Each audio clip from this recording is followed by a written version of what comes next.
Yo, we will be getting into the Los Angeles Clippers and why they're the hottest team in the NBA. And we have 5 reasons why they will win the NBA championship this year. But before we do that, it was 2 crazy games this past weekend. Jalen Brunson exploded for 50 and Keegan Murray exploded for 47. They both shot phenomenally. Chilltown, I got to ask you, which performance was more impressive? Keegan Murray, he's been up and down, and they've been asking him to shoot the ball more. I saw Mike Brown earlier this season wanting to yank him out of a game because he wouldn't shoot the basketball, and the fact that he did shoot it after that. I already know that Jalen Brunson at any point could go off for 30. I mean, he's averaging 25 a game, so 25, 26 a game. So his best night, he could go for 50 on his best night. So I wasn't really that impressed with him, considering, I mean, I'm thinking about what Phoenix is defensively, and I'm thinking about how shorthanded they were, but how shorthanded they've been. I'm impressed with Keegan Murray because I see the upside to him, and I see how much better he can be, and I'm definitely more impressed with him. Lars, which game did you find? Hold on, Ron. See, it's on the cap already, man.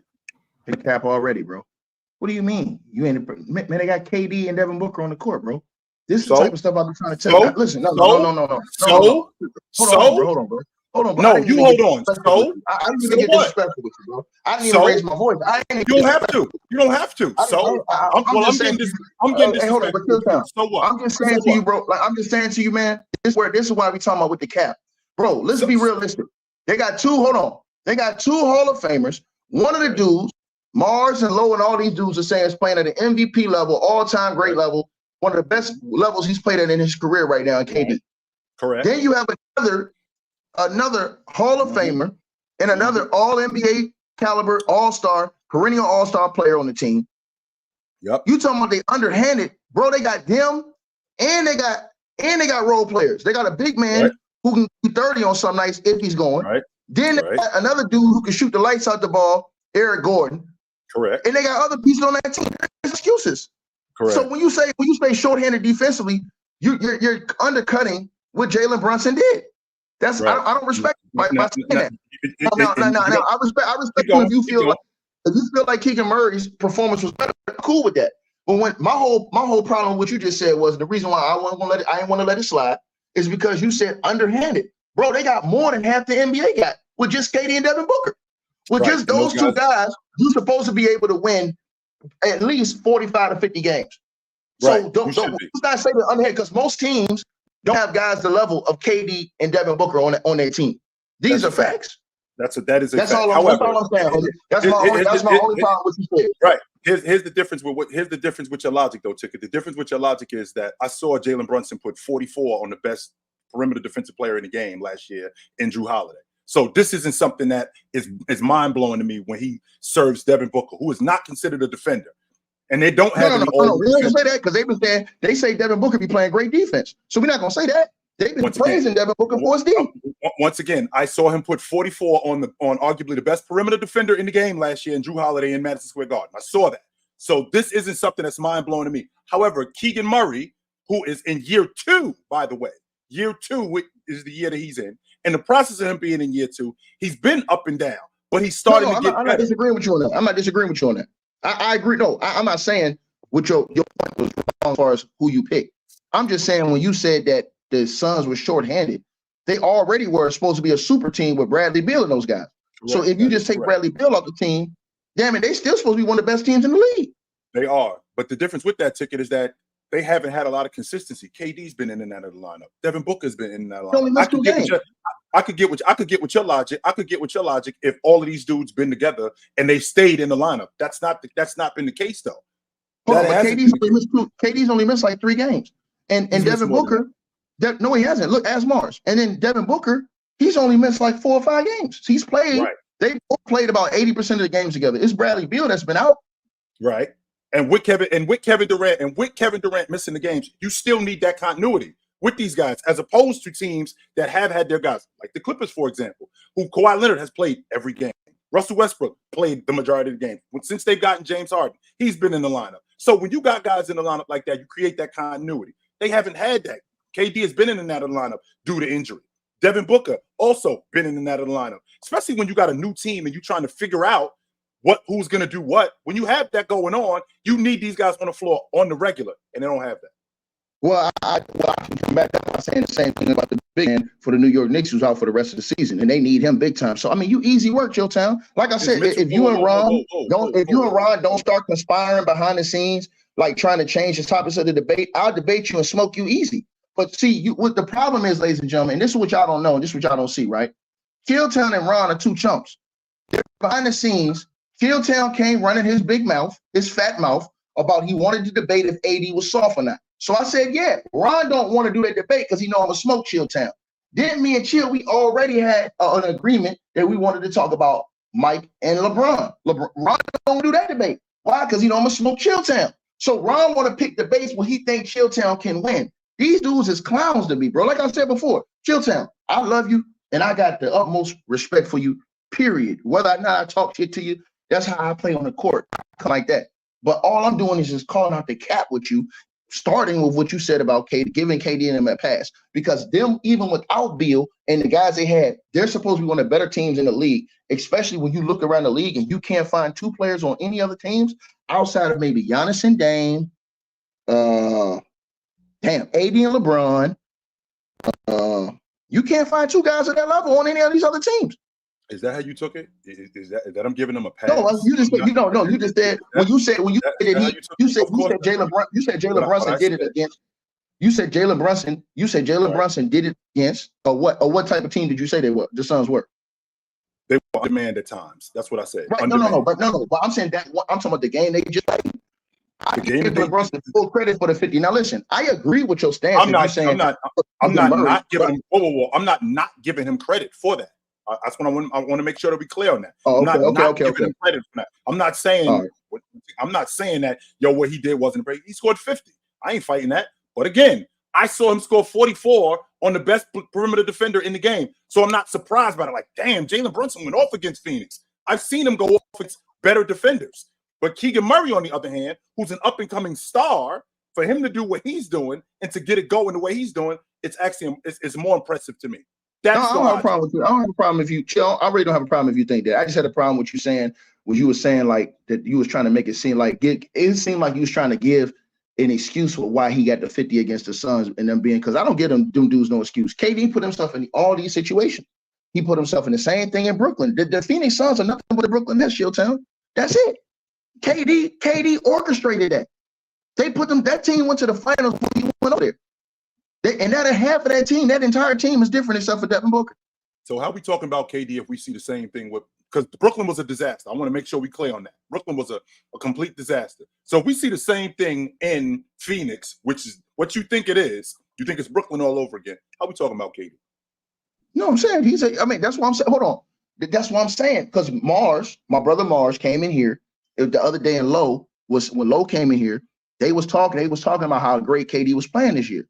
And so I'm saying my whole point was if KD's playing that great, and then all these people are saying, hey, man, Devin Booker's averaging like 30 and 10 assists. He's one of the better point guards in the league.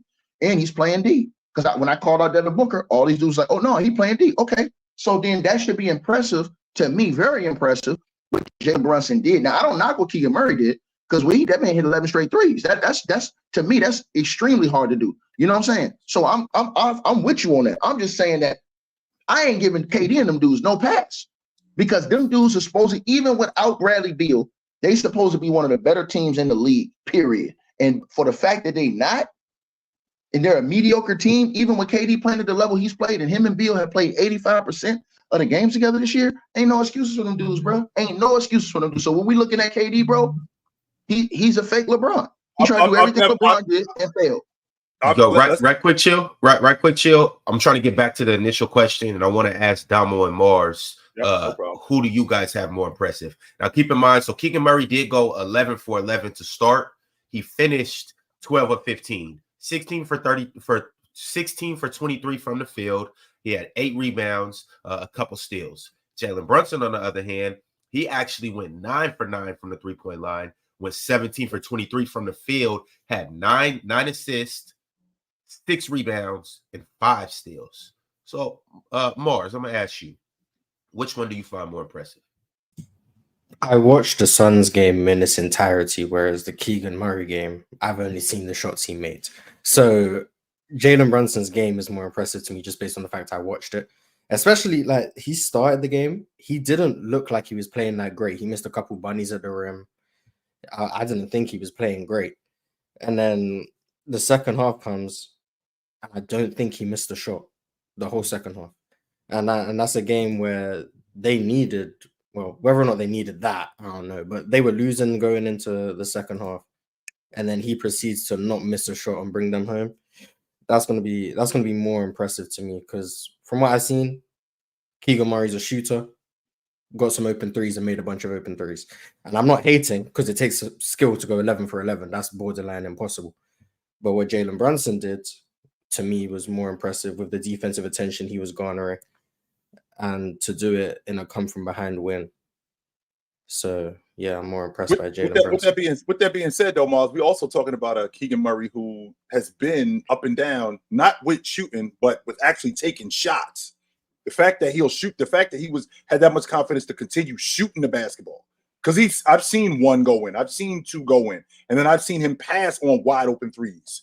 So for him to be as aggressive as he was, gives me the idea that okay, we got a guy that's getting more confidence. Not only is he getting more confidence, that team is playing with more confidence. When he plays like that, I don't expect him to go for 40 every night. But when he's playing like that, they're a much better unit. When he's playing with that kind of confidence. For sure. I just don't think he played better than Jalen Brunson. Mm-hmm. Damo, which performance do you guys being more impressive? I mean, my answer should be very simple and clear.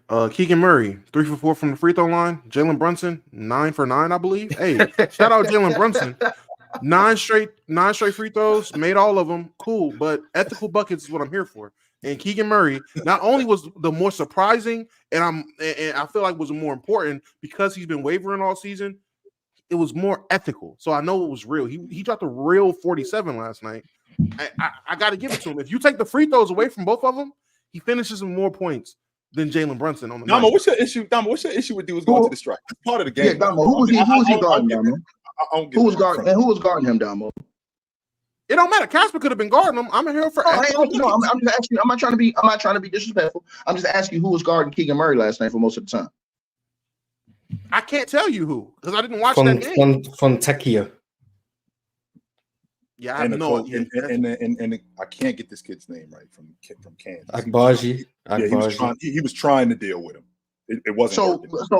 So what's more impressive to you now, Chitchat, when you think about it? I mean, Damo probably still wants down on the square. I know how you get down, but I'm just saying, like, if you Jalen Brunson and you cooking Devin Booker, KD and them boys, right, versus him cooking somebody you ain't never heard of this dude. They never heard of him. Push through his convertible. You don't know who he is. Right. What's more impressive? I mean, Jalen Brunson was cooking too, bro. And like Mars said, he did blow a few bunnies early in the game, getting to the rack. Tibbs called quick time. I didn't even think he was gonna get it going like that. Right. But even still, plus Devin Booker and Kevin Durant, though. At this point, no. I'm saying, but then Damo, but then like, they got down. Hold on. And came back and won by 20. But you're saying that like Devin Booker and Kevin Durant are these perennial all-time defenders, or these guys that we know for their defense. They're other buckets. I mean, no, I'm not saying that. No, I'm not saying that. I'm just saying that everybody was saying to me that Devin Booker plays high-level defense, and so for Devin Booker to be getting cooked like that by a midget, I'm just saying. I'm just giving you what people are saying to me. I ain't saying you. I'm saying what people are saying to me. Here's the difference, though, Ticket. The difference is that, again, I've seen Jalen Brunson go off on other guys who do play high-level defense. But just because this man because he get a lucky night and do it, because he'll never do it again. Oh no, this ain't a lucky night. This is a guy that watches the show. He's seen where you put him on the tier list. I got you, Bob. I see you. He's seen where you put him in the tier list and made you eat your words. There's no way that. Hold on, Damo. Since we gonna do that, tell him. Hey, hold on, Damo. Since we gonna do that, tell him I said do it again. Then I double dog there, and then Damo. Wait a minute. Hold on, Damo. Since we really doing that, then talk about your boy who got smoked. Because my boy must have heard you, because George, it was a pool party all over that bum in Indiana. But y'all didn't want to talk about that first run. You punk, you little. I don't even want to. I can't even say what I'm saying on here right now. Yeah, y'all want to talk about that? It was a pool party. Jordan Poole went and dropped 30 on that bum in Indiana. And like I said, they've been falling like a sack of bricks. And ain't nobody want to say nothing about that. Y'all want to come in here talking about this Rudy Poo candy stuff y'all talking about, man. Come on, bro. Keep it 100, man. Y'all boy getting exposed. Don't nobody want to say nothing. First of all, no, Tyrese Haliburton is not getting exposed. That's not true, Ticket. He is not getting exposed. When Jordan Poole give you 30, the way he's been playing this year, and they drop you off, yes, you are getting exposed. And they on a 2-3-game losing streak right now. Ever since the bubble started, they got a losing record since they lost in the tournament. Yeah, they've lost 3 of their last 4 games. So they're getting exposed right now. They've been horrible since the in-season tournament. So was they a one-hit wonder? No wonder they disappeared till now? No, I don't know about if they're a one-hit wonder, but to Ron's point, even though I think that they got better players than Ron gave them credit for, Tyrese Haliburton is the engine that makes them go. Tyrese Haliburton is the engine that makes them go. And sure, he's come back down to earth. So those 28 and 16 games, that 25 and 15, those games, they ain't far and few between, but he's now down to like 19 and 11, 22 and 10, stuff like that. He's still doing that, but he's still the engine that makes that team go. 100% does that. So for you to call him, it's just funny to me how Ron. It's funny to me how Ron want to lead with that, but he don't want to lead with that. What we just said right then. Ron, you a funny cat, dog. You're a funny cat, B. Them checks that what you call kicking you and Damo. Old boy from Indiana, Tyrese Haliburton. Ticket. I'm back in Atlanta now. And Ron got on new beaters. Look at this dude. He got on new beaters. Damo got fresh back in Atlanta now. This narrative is not going to be pushed because all those dudes you was hyping up, whenever they weren't producing, you weren't quick to come on here and speak out your mouth. I did on my channel too. That's fine. You can do it on your channel. You didn't do it here. You didn't do it here. When Wemby was out there not producing anything and clearly wasn't going to hit that mark, you didn't come on here and lead with those topics. People he was still averaging dub, right? He was still averaging a dub, though, right? When the Spurs were losing 15 games, you didn't come out your mouth to say anything about the Spurs until you were pressed about it. So stop. Hey, listen. I just use your words. I say great. Cam Thomas has a bad game. You don't lead the conversation with how Cam Thomas had a bad game. No, you wait for somebody to press you. He had 41 last game, though. I'll give you that. He had 41. He had 41 last game. I'll give you that. You dancing last game? Ownership in your wrong. Did you see him dancing last game? He scored 65 points in the last 2 games, baby, combined. Did you see that? Again, but when he's not doing that, you're not quick to talk about it. No, because most of the time he is doing it. Hey, Ticket. Sure. Who was that? Talk about this. Yeah, now Ron's sick. Him just bouncing back and forth between Trae Young and Jordan Poole and all that. That's just nasty. This is nasty. Because I'm gonna tell you why I find it nasty. Because we went through, and I want to talk about all the major performances this weekend and over the last week, all of that good stuff. But Trae has literally been slaughtering the league, and we haven't mentioned nothing. But when he plays bad, Trae's this, Trae's that. He's a terrible point guard. He's a bad shot maker. But when he goes for 37 and 17, we don't say nothing about it. Luka does it. We do backflips. What's his record? What's Trae's record, Ron? Aren't they still under 500? They're 10 and 15. That's horrible, Ron. Like, they ain't even, like, bro, if I'm them, I'm considering trading Trae Young and just starting over. Because I traded John Collins like you wanted. Then you still losing. You losing more games without him. So he definitely wasn't the problem on that squad.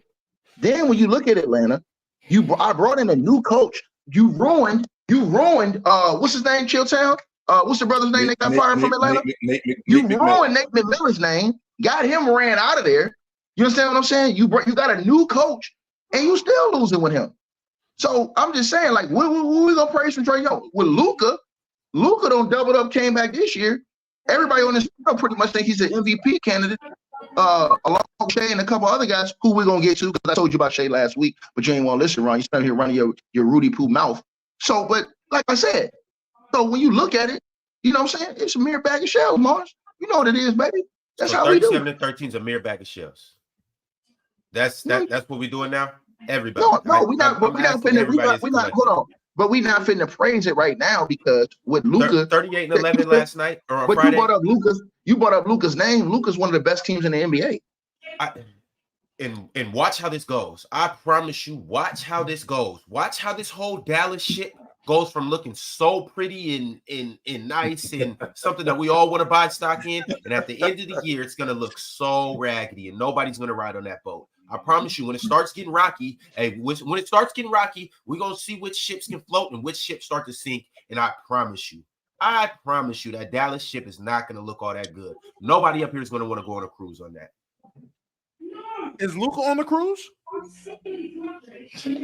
Yes.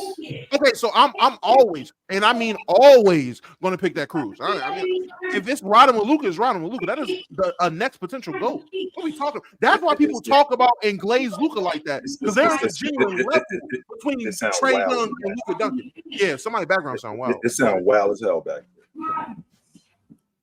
But yeah, Trae Young and Luka, there's a clear gap in who they're going to be. I call it and maybe I'm crazy, call it the Paul Pierce, Kobe Bryant level in, like back in the mid-2000s. Both great players. There was a level between Kobe Bryant and Paul Pierce. They weren't close. They weren't. Yo, I'm not as good as Paul Pierce was. And on top of that, Damo, the fact that he ended up winning the finals MVP, I'm not going to say in the asterisk because he did win the finals MVP, even though I thought KG had a legit argument.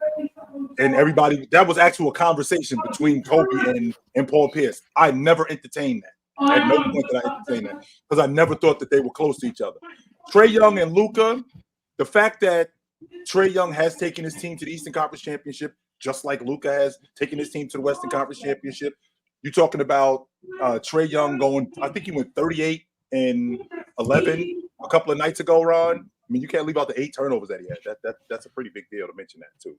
The fact that he turns the basketball over a lot. But to Mars's point, I don't think that we really recognize how the fact that he's small, that's a real detriment to him.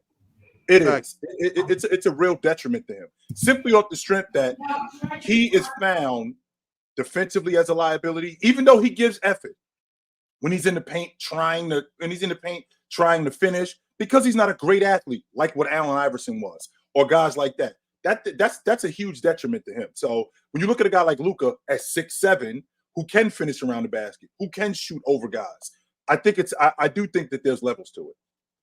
Yo, once again, I'm not trying to compare either of these two. I'm not saying that Trae is as good as Luka. I'm not saying that. I'm just saying when Trae goes 30 and 17, then turns around and goes 38 and 11, then turns back around and goes 30 and 15, or 30 and 35 and 10. Matter of fact, 35 and 17, 38 and 11, 35 and 10. I just find it weird how we don't talk about it. Like, if I would have brought it up, we would have just kept skating. I think he's averaging like 31 and 11 over the last 5 games, something crazy like that. I mean, that's 30 and 10. That's a pretty big deal for a point guard. I won't argue that. That's a pretty big deal. Because numbers are great. Everyone's putting up numbers this season. There's a lot of numbers being put up, a lot of stretches being had that are great for players. It's about perspective. And when you look at those numbers from Trae Young, I'm sorry. I'm going to speak just for me. I'm not going to go with the narrative. I'm not going to go with what other people think. I'm going to just go with what I think. It don't matter. Like, who cares if he can go out there and average 50 points for 5 straight games, a 50-point triple-double? You know what I'm going to say? That's still Atlanta. Because I don't believe in Atlanta. I don't think that's going to go anywhere. There is a cap to what that's going to do. With Luka Doncic, hey, man, that's a great one. The perception of Luka is way different than the perception of a Trae Young. Trae Young numbers are cool, and that's fine. If you want to talk about his numbers, bring them up. I try to do it with all the guys I like, pause. I bring them up. You got to be the noise you want to hear. I feel it. But to say, if Luka was to do it, that's the reason I brought up the comparison. I'm not saying you're trying to say he's better than Luka. But if you're going to say, if Luka did it, y'all would be, yes, you're damn right. You want to know why? Because Luka is Luka. Trae Young is Trae Young. Luka is Luka. That's the difference. Which is why there's levels that makes sense. Ron, and to the dude makes a lot of sense. To the dude in the chat, Divine Unity, when he said Chilltown cut the BS, Paul Pierce was close to Kobe's level, sucker. Actually, he wasn't. And this is why I have a problem. This is exactly why I have a problem when I hear people talking about me and Mars have gone back and forth about this plenty of times with a guy being better at basketball. Because at times a better basketball player gets outplayed. That's why. That happens every night. That's why. It can happen on any given night. But all right, what else did you guys see from this weekend? Ron, you What's stay up? banking on these losers, man. That's what I see. I see you keep Ticket. putting Ticket. your If stock in Trey losers. loser, I ain't talking about him. Luka I ain't talking about him. I'm talking about your boy Tyrese Haliburton. Let's talk about him. Why you don't want to go enough about that? Why you don't y'all do all this talk about Jordan Poole, and rightfully so. He been garbage this year, right? But he was vindicated when we seen Draymond Green knock the other dude out. So he was vindicated why he been playing like trash. When you get your eyeballs and your brains knocked out so hard that you forget how to play basketball, that's a good excuse for not playing good basketball. So now let's talk about how he remembered how to play basketball against your boy and dropped that 30-piece biscuit, no sweet and sour sauce on his helmet. You don't want to talk about that? You don't want to talk about how your dude's been absolute garbage since that fake little tournament championship run. They've been trash. What's up, Ron? All this They've been trash. world, The top 5 MVP stuff, all that's flushed down the toilet. He came back down to reality. And this is why I told you, you do this all the time at the beginning of the season. Y'all praise these dudes and put these dudes on elevations that they shouldn't be on. You should have to be able to earn and gain that type of respect and that type of reputation, bro. And he hadn't done it. He's been doing a good job. He's all right, you know what I'm saying? But let him prove it. Let him show us through a whole season he can go get it done. And then you come here today, oh yeah, man, we're going to give y'all reasons why the Clippers going to win the championship. The strippers do what strippers do. They're going to fool you all the time. This ain't nothing new from James Harden. We've seen this every single season in his career. He's going to do numbers during the regular season. He's going to do the shit. He's going to hit a couple game winners. Oh, we'll get back to it. I'm just telling people let's stay right here in Indiana. Let's stay right here in Indiana. But this is what you do. I'm still on all 10 with Tyrese. I'm still on all 10. I ain't changed nothing. I ain't changed nothing. That's what you do. You come here, Trae Young. You pick every loser in the league and get behind them. No, I pick good players that you guys don't pay no attention to. That's what I do.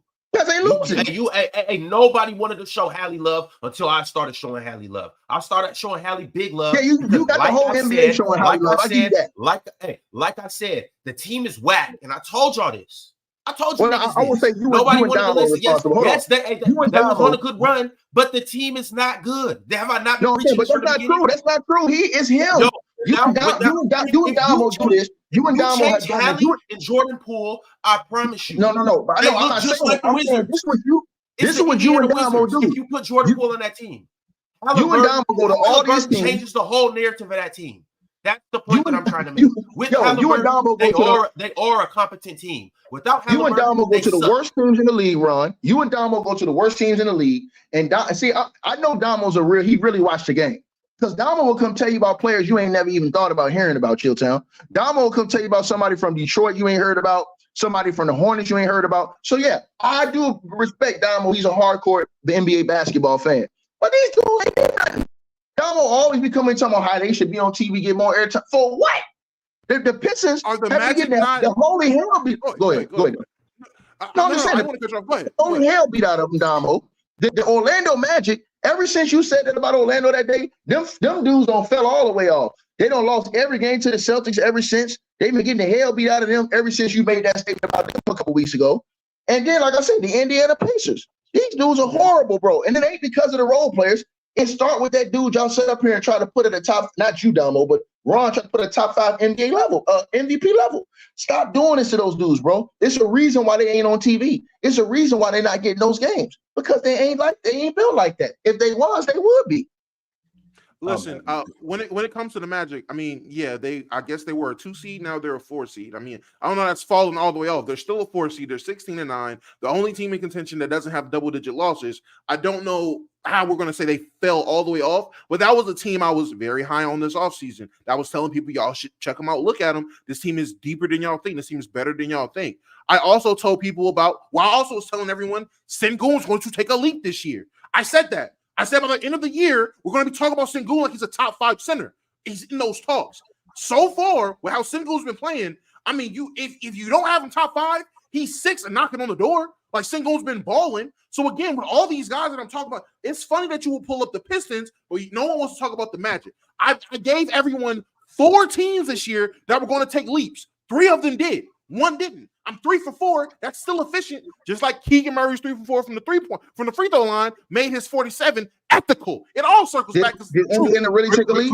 Quick question for you, Damo. Because I was watching that Bucks Houston game yesterday. Am I out of line if I think Sengun should be a 4-man?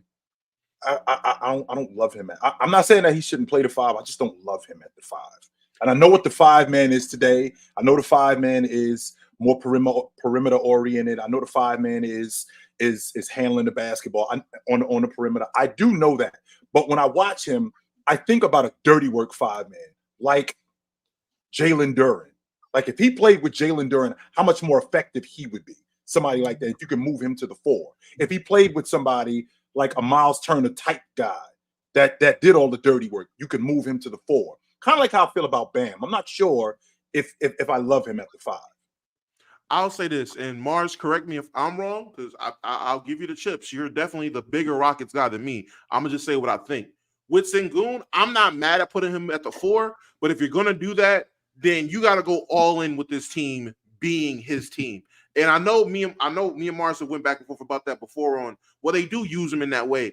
I mean, full-fledged use him in that way. Full-fledged run the offense to him. He is the centerpiece 24/7. If you're going to put him at the 4 and bring a 5-man in there to basically do like Zach Collins does next to Wembanyama. Now, if we want to say, hey, they do it enough, it's other pieces, cool. I'll let Mars explain that. But to me, that's the only way he should be the 4. If you're full-fledged, going to treat him like Jokic on offense and let him dictate majority of what's going on. I don't think there's a 5 in the league good enough to move Sengun over. I don't think it makes sense from a spacing perspective. Now, I understand the rebounding because that's why we lost yesterday, because we can't get a rebound. But rim protection was bad too. But keep going. Yeah, but against Giannis, am I really surprised about rim protection? Man, No. rebounding, that was unfortunate, and that's why we lost. But, I understand it from that perspective, but I don't think there's a 5 in the league because Sengun doesn't play on the perimeter well enough yet to really play the 4 consistently, in my opinion. He's not very confident in his jump shot. I'm not expecting him to be, just observations. He likes to play more in the low post, and there's not many centers who you could complement next to him. And I'm not here to have Miles Turner spotting up on the 3-point line for spacing. You might as well just have Jabari Smith. So I'm fine with him at the 5, but I think our offense does need to evolve. It's pretty basic right now, and it might be because you're implementing new additions like Fred and Dillon, so you got to keep it more simple. But I would like for our offense to have more layers to it, and I think Jalen Green is not very happy with the way the offense is being used. But that's just me. March, I disagree with you when you said about Sengun being not being confident. Man, that man be launching them threes, bro. So he definitely is confident in the shot. Don't be hitting them. Every time he get it, if he open, he launching threes, bro. He letting that thing fly. So he not like a dude that's like Draymond that froze up, wouldn't shoot it because he was afraid. Every time I watch this dude, and he's at the 3-point line, and he got to look, he letting that thing fly, bro. I see many times where he's on the 3-point line and people won't even close out, and he's throwing up pump fakes. And I don't think that's a bad thing. I don't want Sengun just sitting out on the 3-point line, just jacking up threes. And that was a problem he had last season. I think this season he's definitely become more confident, especially on that top of the key 3. Now from the wings and the corners, don't ever shoot a 3. He hasn't got that in his game yet. But top of the key, I think he's added that to his game. And the reason I said I think Jalen Green's not happy with the offense is not because he's inefficient or whatever. That's his own doing. But he posted a little Instagram story last night of him and Sengun in a little 2-man game. And like it was like the caption was 2-man undefeated, which I think that's a very good play for us when you run the Sengun Jalen Green 2-man game. But we don't go to it a whole lot because Ime trusts the ball in Fred VanVleet's hands more than Jalen Green. I'm not saying that's wrong. I'm saying from Jalen Green's perspective, I think he wants the ball in his hands more. I think he wants to have that type of responsibility. In the game where Fred VanVleet missed, Jalen had the ball in his hands, and it was one of the better games he's had this season. So I think he wants to run that 2-man game more often because it's pretty good when he does it. And I'm not saying it's better than Fred VanVleet. I'm just saying I think from a rhythm perspective, because I don't think there's any reason why Jalen Green takes the least amount of shots in the starting 5. I don't think there's a reason for that. And a lot of the times, a lot of his shots end up just being to close quarters. You got him taking the shots for the 2-for-1s or the end of the quarters. He's not getting shots within the flow of the offense or in the half court. Not as many as I think he should get, or as many as I think the offense should be creating for him. So I think Mars. Really quick, Ticket. Mars, watching this unit, I watched Houston yesterday, and I watched them a couple of times. Like you just mentioned, he takes the least amount of shots. Do they run anything for him? They don't have any sets that they run for him. That's the point. I don't see them run anything for him where they actually run stuff for Sengun, right? And not only do they run stuff for Sengun, Dillon Brooks will get stuff out of the offense playing off of Sengun. Jalen Green looks like the kind of guy where, we got to get him in sets. We got to get double screens. We got to get him in pick and roll, in two-man game, something like that, or get him in isolations. They don't run any sets for him where he'll go 2-3 trips where he won't touch the ball. So the next time he gets the ball, he's just looking to shoot it. Whether it's a bad shot or not, it doesn't make a difference. He's just looking to shoot the basketball. So I think that, again, with watching Houston, I don't know if I'm going crazy, but I don't see them running a lot of stuff for him, and I don't know why. I know what it is, because the coach don't like his game. The coach does not like his game. They're going to probably trade him. So the coach don't like his game, bro. Like, look for him to be moved in a package. If the Celtics come up short this year, look for the coach try to go after Jaylen Brown or something like that. He don't like that dude's game, bro. I can tell when a coach don't like your game. The coach does not like that. For example, I don't know why Ime Udoka likes this dude, but for some reason he likes that bum Dillon Brooks. And Dillon Brooks is a clown. He's a straight clown. I'm gonna tell you something, Mars. That dude is gonna cause y'all a playoff series. Before you go any further, yo, brother, listen. I know what you're looking at. Stop looking at the antics and look at his game. But he's a consummate player that Ime. He's a consummate player that Ime likes. But I'm saying but he thinks he's Draymond Green, Chilltown, and what he's gonna do is what this idiot is doing is, I'm telling you this right now, he's building up a bad reputation with the refs. So what's gonna happen is now, since you want to act like Draymond, when they get to a playoff series and they really need this guy, he's gonna do something stupid to tip the referee scale to throw his ass out the game, because he's gonna blow. They're gonna have a shorter leash with him, because I'm gonna tell you something. I went back and there's a video on YouTube of all of Draymond Green's ejections. Shilltown, 80% of those ejections was bull job, but Draymond Green was getting ejected based on reputation. So even if he wasn't fouling guys, if he got up and said one thing, the ref was throwing him out the game. What Dillon Brooks is doing, Chill, by all of this stuff he's doing, antagonizing the refs, all this foolishness, trying to act like he's Draymond, he's building up a bad rep. So when you get to a 7-game series and the game gets physical and he really trying to D-dudes up and the ref may call a bull job foul, the first time he turn around and say something, they're going to end up teeing him up. He's going to get double T, thrown out of series, and that's going to cause Houston to lose a series or come up short in a series, because this fool is out here trying to act like he's Draymond Green. But Ticket, I don't think he's trying to act like he's Draymond Green. I just think he's another one of those type of basketball players that we've always had in the NBA. A hothead case, one of those guys who are overly confident in his game, and he needs that to be able to perform at the highest level to play the best 450 basketball players on the planet. He needs to wake up and every day and think, I'm not Dillon Brooks, the rotation guy. I'm Dillon Brooks, the whole package. I'm Dillon Brooks, the hooper. I'm Dillon Brooks, the guy that's going to sit there and guard the best player on any given night in the league filled with 450 of the best players in the world. It's a mindset thing. I don't think this is a negative. I agree. Now, hold on. There are negatives to it. I will say you're right. There are negatives to being that type of player, but this is not something that is new. This is not a new thing in the NBA, and this is not trying to be Draymond Green. Draymond has just been the most successful head case we've had in this era so far. But Dennis Rodman wasn't the first hothead, eccentric, sporadic player. He was just one of the more successful ones. So he gets. I disagree. What do you mean you disagree? What is he got better? What is Patrick Beverly? Is Patrick Beverly not the type of player too? Hold on. You said something else. Pat Beverly came in the league on that. When Dillon Brooks came in the league to Memphis, he wasn't. Hold on 1 second. He wasn't doing all them antics, getting thrown out the game, getting all those ejections and texts. Go back and look at his first couple of years in Memphis. Dillon Brooks was known as a good, solid role player. He played hard. He was known as a good role player those first few years. But it wasn't nothing that we looking at him and saying, hey, man, this dude is all world crazy. No, we wasn't looking at him like that, bro. He just started doing this type of foolishness last year and this year. Did he just start doing it, or has a magnifying glass been put on him since doing it to LeBron, and now you're just not realizing it? Because No. I'm saying he just started. Hold on. But all you got to do is go look at his text. Go look at from last year and this year, and then before last year, he wasn't doing none of this stuff. You can't go find videos of him acting a fool. He got thrown out of the Memphis game and broke Gary Payton's arm. He should have been suspended for the rest of the series. So he's been this kind of player. Even if you go back to when he was in college at Oregon, he actually got into it with Coach K. So he's always been somewhat of a hothead. In that I know he hadn't been doing it, bro. This is a nightly. And then when he got to the NBA, the problem that we having with Dillon Brooks, the biggest problem that we having with Dillon Brooks is it takes away from the player that he is. Dillon Brooks can play.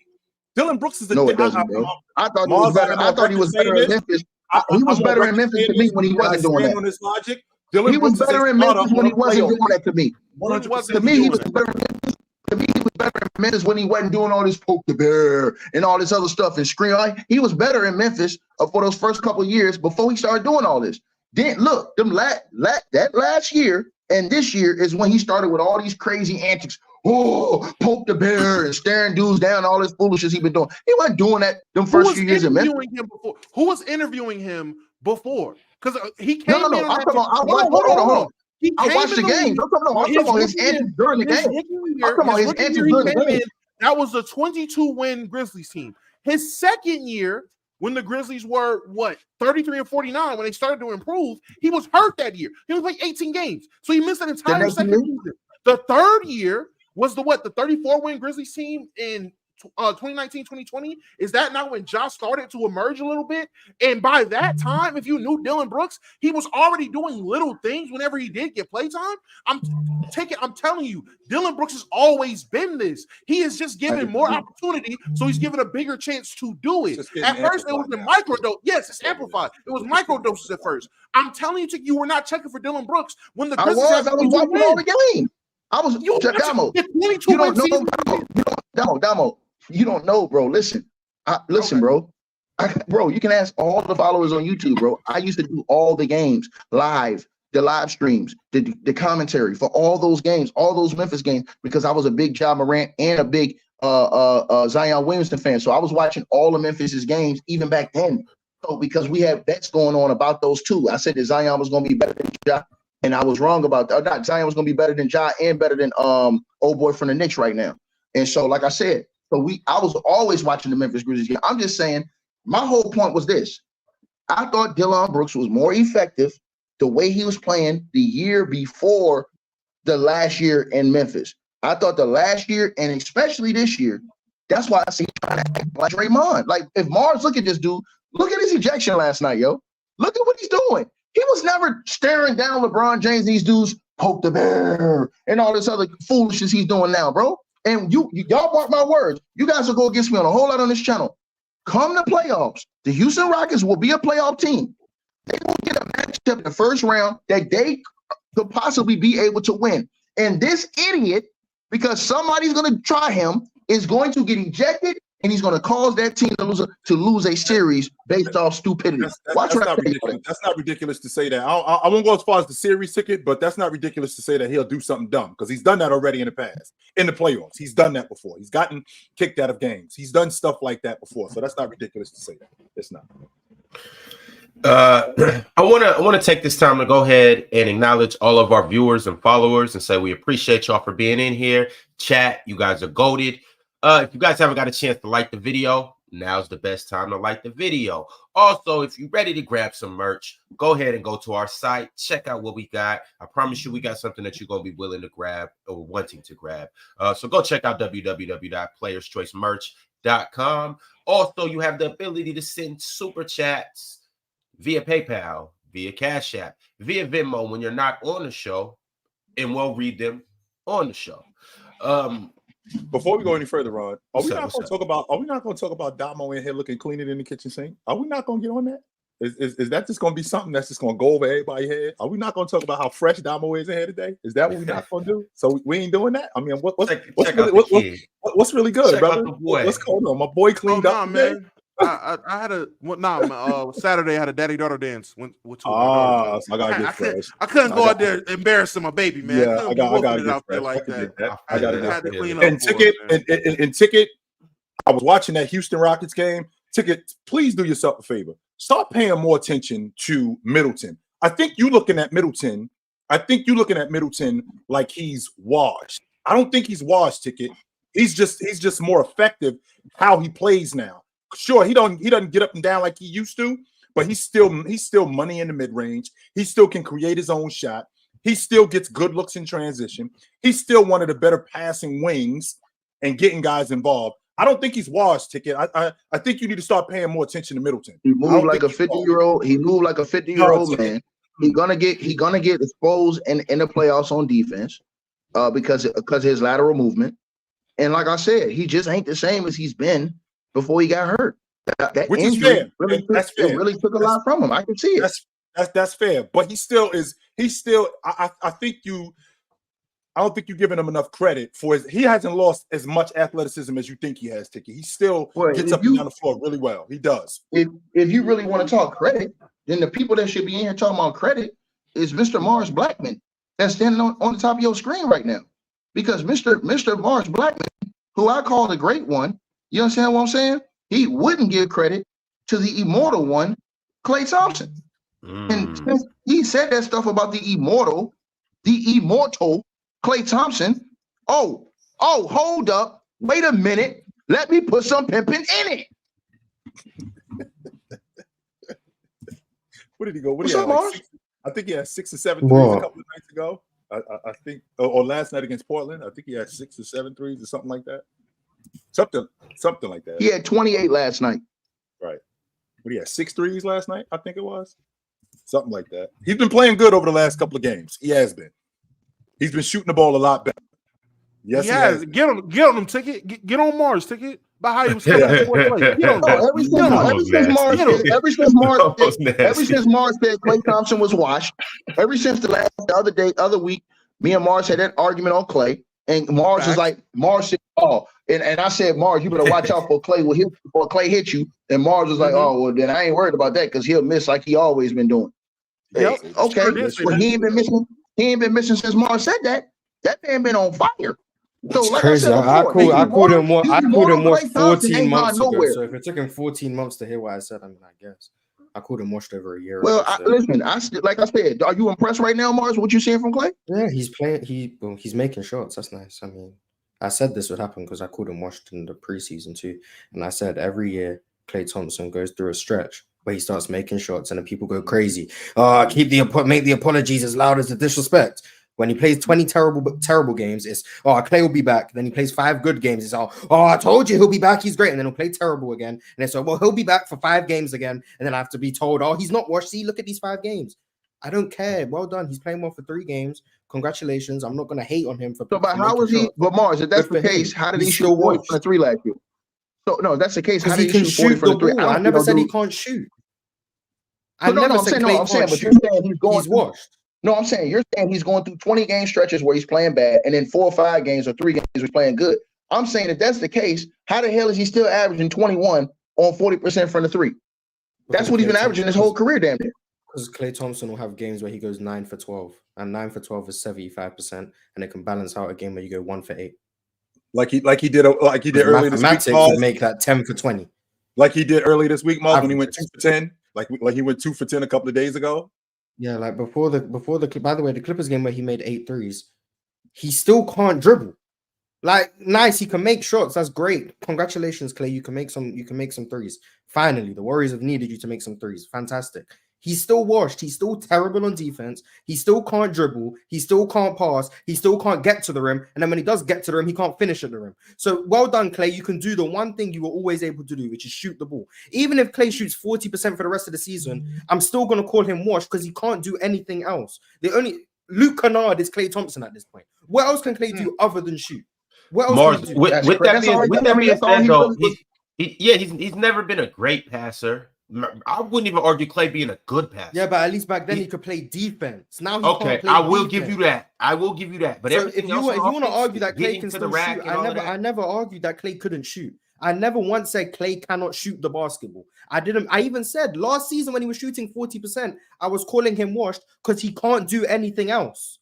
Which he could do. Back in the day, he could play defense. Now, guess what? You need Andrew Wiggins to guard that matchup because Klay Thompson can't do it. Klay Thompson is a bigger mismatch hunt than Steph Curry was in the 2022 playoffs. Steph Curry wasn't even getting cooked as bad as Klay Thompson was. That's how bad on defense he was. That's how bad Klay Thompson was on defense. You know who the Mavericks mismatch hunted? Klay Thompson. There was a game. The Mavericks put the Warriors put Klay on Luka Doncic, and he got obliterated. He can't guard anymore. And it is what it is. He's torn his Achilles and he's tore his ACL. I don't expect you to be able to guard anymore. But he's washed. Because if the main value of Klay Thompson was the way he could shoot and the way he could play defense, and he can only do one of those things, what's he bringing to me? He's Luke Kennard. Congratulations, the Warriors have Luke Kennard at $40 million. That's disrespectful right there, bro. Now that reason why it's disrespectful is because he got a way better mind. He got a way better thought process to the game. And his game has a way better elevation. The dude who said that he played well against bad teams, Brooklyn is not a bad team. Brooklyn is a solid team, bro. Brooklyn is not a bad team, bro. Brooklyn been out here giving dudes the blues. And so let's keep that 100 off the rip. So don't say Brooklyn's a bad team. That's first and foremost. And then back to Mars about Klay. The immortal Klay Thompson, everything he does helps free up Steph Curry more. So when Klay is going the way he's going, 4 years old. That's not even true anymore. It's not. I'm sorry, that's not even true anymore. Teams are not guarding Klay like they did in 2017. No, I'm not disagreeing with you on that. I'm saying when he does have it going, that's what he does. When he does have it going, he makes Steph Curry more elite. Still not. Did you watch the Clippers game? No, when Klay made 8 threes. When Klay made 8 threes, they were still leaving Klay for Steph Curry. No, I'm saying the 8 threes. When Klay was 8 for 12 against the Clippers, Steph was still not getting freed up. I'm saying in the grand scheme of things, I'm saying if Klay Thompson is playing consistent and he's hitting threes, that makes Steph Curry's job in the long run easier, bro. That's been proven. So what I'm saying is that makes the team that much more dangerous as a team. You can say whatever you want to say, and this is why I always say this, right? Y'all always get mad, bro. It's different when you've been in between the lines and understand certain things, bro. You can say, oh, they're not guarding him the same. That coach in that huddle is telling them something. When Klay starts hitting those threes and he shows you and he's hitting them for a couple, now we have to adjust our defense. We're not going to play lax off him like that no more. Because once you let Klay get going, that is a ticking time bomb that's waiting to go off. And I don't want that to go off again. Because just as cold as Klay can get piping hot, and he was doing that in his prime. Klay would have stretches where he would shoot bad and then have games where he'd go get 30 in a quarter. So we've seen that before too. It was just that he was doing it more as far as consistently playing well before he got those 2 injuries than afterwards, bro. So even though after he did that, he's just struggling trying to find himself and find. I think what he does is, Mars, I think he rushes his shots sometimes too much. Instead of before, they just came to him in the flow. I think that's where Klay gets into trouble as far as shooting bad, because if you look at his shots, a lot of times they're forced or rushed. They're just bad shots sometimes. Versus before, when he was catching them, he's catching them in rhythm, catching them and letting that thing fly, and it's just on the money. Now it's more force of shots, so it messes up the whole offense and how they should be playing with guys like him and Steph on the team. If he didn't force his shots as much and let those shots come to him, Klay would look a lot better than what you think he is. Ron, you trying to put on the screen? That man ain't never run. That man ain't never ran a lot. Ain't never did a sit up. Ain't never been on the court. So I don't care what he say. You can throw up any sign you want to throw up. You come to my hood throwing up signs, and you better watch out because you get filled up with holes. This ain't got nothing. Yo, Zen Master, what Zen Master do to you, Ticky? No, I ain't talking about you. I'm talking about Ron. I ain't talking about you. I'm talking about Ron. Ron know what he's doing. I ain't talking about you. That doesn't have anything to do with you. Ron. So Ron know what he's doing. Ticket, this literally has nothing to do with you. Nah, you know what you're doing, dog. You want to be funny. That's okay. That's okay, Ron. Do you know what's the context behind Zen Master and him throwing up this sign? I keep receipts. Right. It literally has nothing to do with you at all. I'm Deion Sanders with this thing, baby. I keep receipts, baby. Believe that. All right, hey Damo, I gotta ask you to change your picture because I don't want that to interfere with anything we got. All right. Ticket, you see Damo being disrespectful. Ticket, you had mentioned that he's Klay Thompson is forcing a lot of shots. And I hear people all the time wanting the old Klay Thompson to come back. Ticket, is it fair to say that the reason why he's forcing a lot of shots is because he doesn't move as fast as he used to? So it doesn't look as fluid. The athleticism is winding down because he doesn't move as fast as he used to. The shots that he used to get up. I disagree with chill. I disagree with that a little bit, Chill. Here's why. I disagree with that because of this, bro. Because when I see Klay, he's still able to come off screens quick. He's still be able to, when you playing basketball like that, bro, right. And you got so like Klay he's psychologically chill. He's won 4 championships. He's been at the elite level of playing basketball. When people start dogging you out and stuff like that, he's sitting there like, damn, you feel like really disrespecting me. Like they really like forgot everything I've done. That's what a competitive logic comes back in. Yeah, so what he doing is he playing himself, chill, trying to go. You know how chill when you trying to go extra hard to prove that people something you shouldn't have to prove. That's what he's doing, and he's forcing himself into bad shots. Sort of like what Kobe did sometimes in points in his career, chill. You know, when Kobe really wanted to prove something, sometimes he'll just go in this mode where he blacks out and just takes bad shots. That's what Klay has been doing since the injuries, bro. I think if he just scaled back, let shots come to him, he'd look a lot better than what he has been. Yo,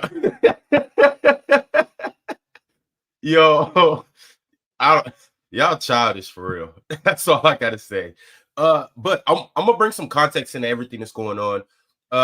In the last 5 games, Klay Thompson, he scored 22, 44% from the 3. Then he had a game with 7 points. He obviously had a bad game. Ron, he's 22 a game he's 20 a game over the last 5 games, shooting 43% on the long ball. That's what he's doing.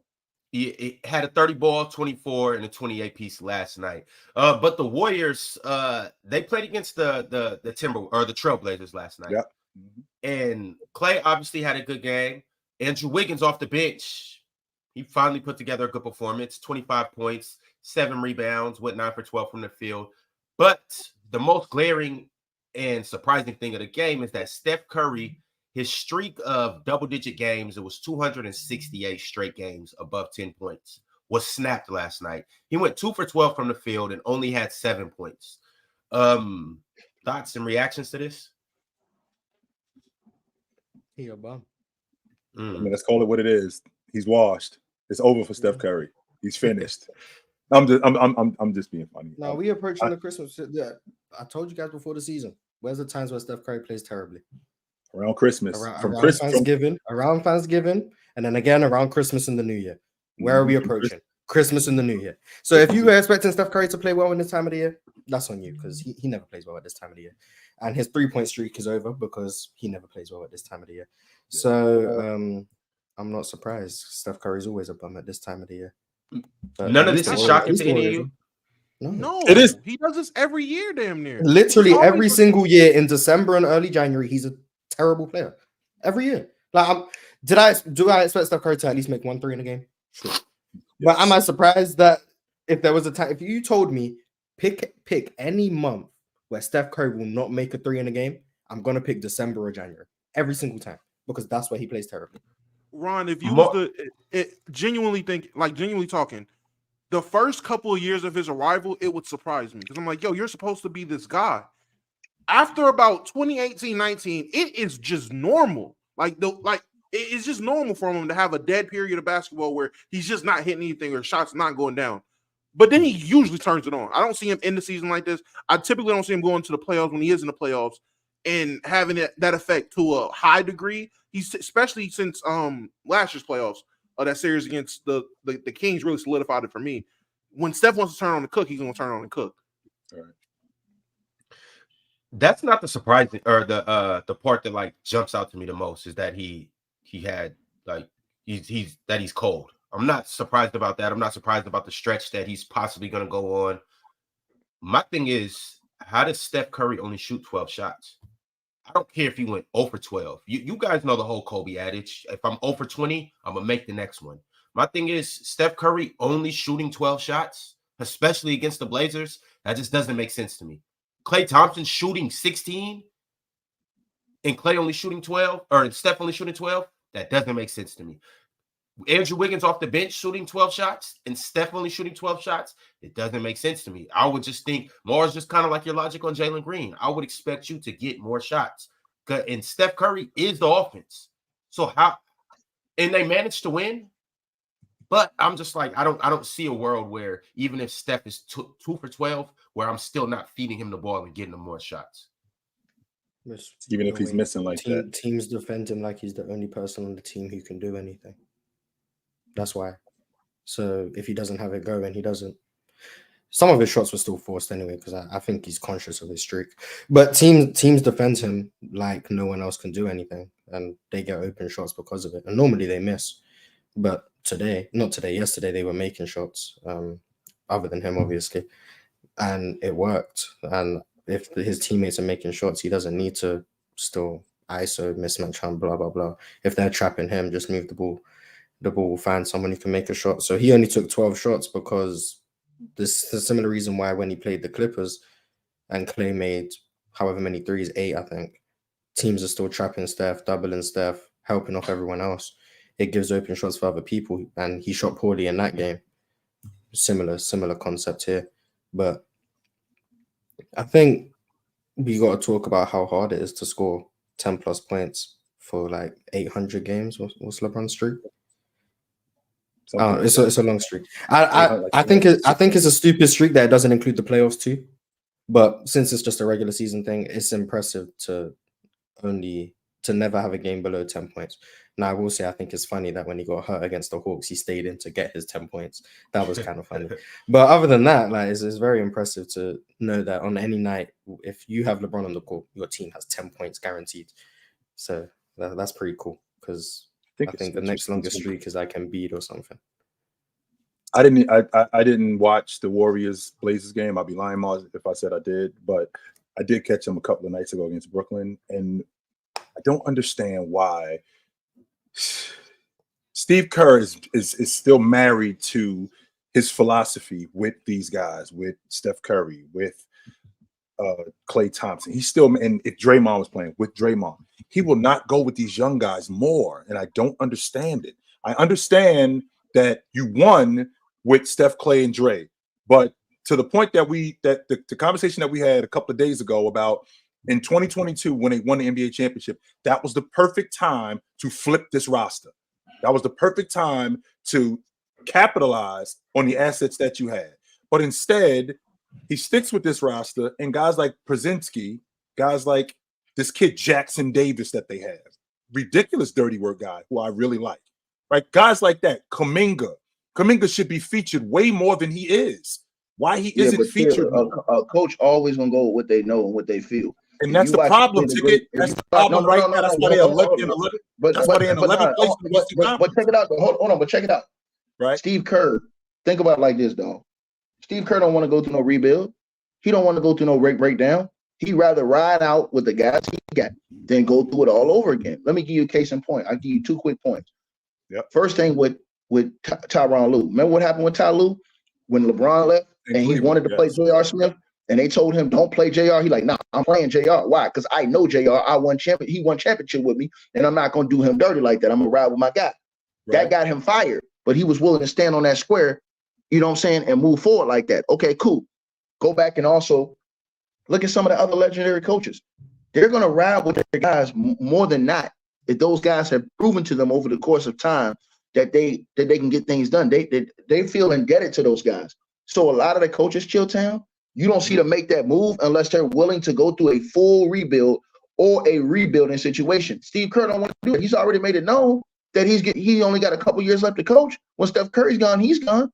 And he knows Steph Curry's still trying to win chips. So he's not trying to take no risk and bet on the young guys when they haven't proven nothing to him. And then think about this, Chill. What is he saying in practice? What is he saying in practice? What is he saying in the games when he put them in the games? He might not be seeing stuff that he likes. He might be teaching them one thing in practice. They get in the game and do something completely different. So he's like, yo, I ain't playing these guys. I can't play these guys because they're not ready. And Steph, in his mind, may not deserve to be able to have to go through this with young guys over again. Look at your boy, LeBron. He hates playing with young guys. He always wants vets on the team.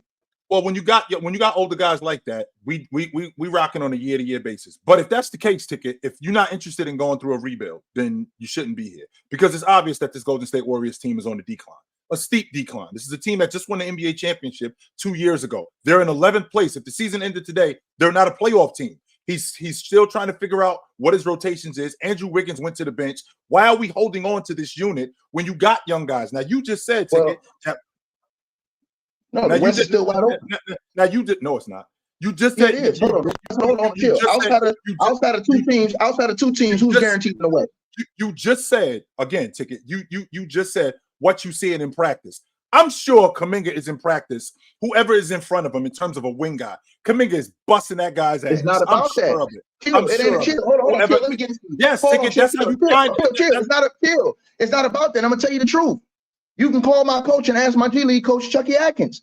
It wasn't about that. I'll bust a nigga's ass in the G League practices. That don't mean nothing. If you don't understand that scheme, that playbook they got going on, or if you ain't in the cards, your ass might not play.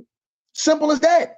So if that's true, then Ticket. So if we're doing that, then now it's a situation where it's who we'd rather go with or who we paying. That's completely different, which goes back to the logic of being a part of a rebuild. And if that's the case, then what am I doing here then? If what am I doing here? Because we obviously aren't getting better. We obviously are not getting better. He felt like this was the last run. I'm wasting my time here. He felt like this. Well, listen. He felt like this was their last run at it. Remember, Chill. They went older because they thought they had one more run left in them. So they went with CP3 because they thought, look, we get rid of Jordan Poole, we bring an event like this, we may can get one more real run at it. He thought that. So he may have thought wrong. But I totally disagree with you. I don't know how Mars feel or Damo feel. I totally disagree with you when you say the West. To me, the West and the NBA is wide open. It's only 4 teams that we can legitimately say that you can say they're the creme de la creme. Maybe the Celtics. Denver doesn't look the same. So we just talking about the West. So we talking about the Western Conference. Thumbs up or thumbs down? Ticket. Minnesota. Thumbs down. I don't trust them. I haven't seen them in the playoffs. Okay. Oklahoma City. I like Oklahoma City, but we're not proving yet. Okay, so thumbs down on them. Dallas. They're a real deal because of Luka. Okay, thumbs up on them. Denver. They're a real deal just because of Jokic and Murray. Okay, thumbs up on them. Sacramento. Nope. Thumbs down on them. Clippers. They're a wild card because of the injuries and because of James Harden. Okay. How about the Pelicans? Wait. Is that thumbs up or thumbs down? Or for the Clippers? Yeah. Yes, or man, they got titties over titles on the roster. There's a thumbs down. So that's a thumbs down on them. How about New Orleans? New Orleans, they're a thumbs down. They should be better than what they are too. Yeah, they're thumbs down. Let's keep going. Let's keep going. The Lakers. The Lakers. Now, mind you, Ticket. The Lakers on a team that can't be beat. Right. I'm gonna say it like that. They're not a team that just can't be beat. They're a team that can get in the 7-game series. And they can get beat in the 7-game series, but they're a team that can beat you too. Right. So I'm gonna take that as you're not sold on the Lakers. Yeah, I'm in the middle. I'm in the middle of the road on them. They're a team that they can go to the Western Conference Finals, but then they can get beat in the second round. That's the type of team. We're talking about a playoff team. We ain't talking about a team that can win it. I'm just talking about teams getting in the playoffs. Oh yeah, right? Yeah. Okay, no. They're a playoff team. They're a playoff team. Right. Houston. Houston's a team. They're unproven, but they're a playoff team, but they're unproven. Okay. Phoenix. Them some man. I don't even want to say the word on here. Say it, Ticket. Them some whole ass squad Ticket. Yeah, some hoes, man. Period. Like I said, okay. Man. So that's 10 teams. That's 10 teams ahead of Golden State. Of those 10 teams ahead of Golden State right now, which team do you like Golden State to overtake? Of those 10 teams? Let's do it. Let's do it right now. Phoenix. Okay. Phoenix. The Pelicans. Pels. Phoenix. The Pelicans. The Houston Rockets. Okay. Phoenix, the Pelicans. You straighten your face up, boy. It's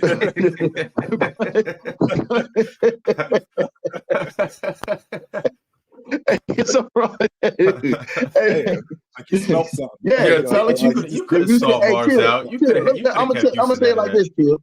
I would pick them over everybody except for the strippers, the Nuggets, and probably the Lakers right now because the Lakers just kill them inside.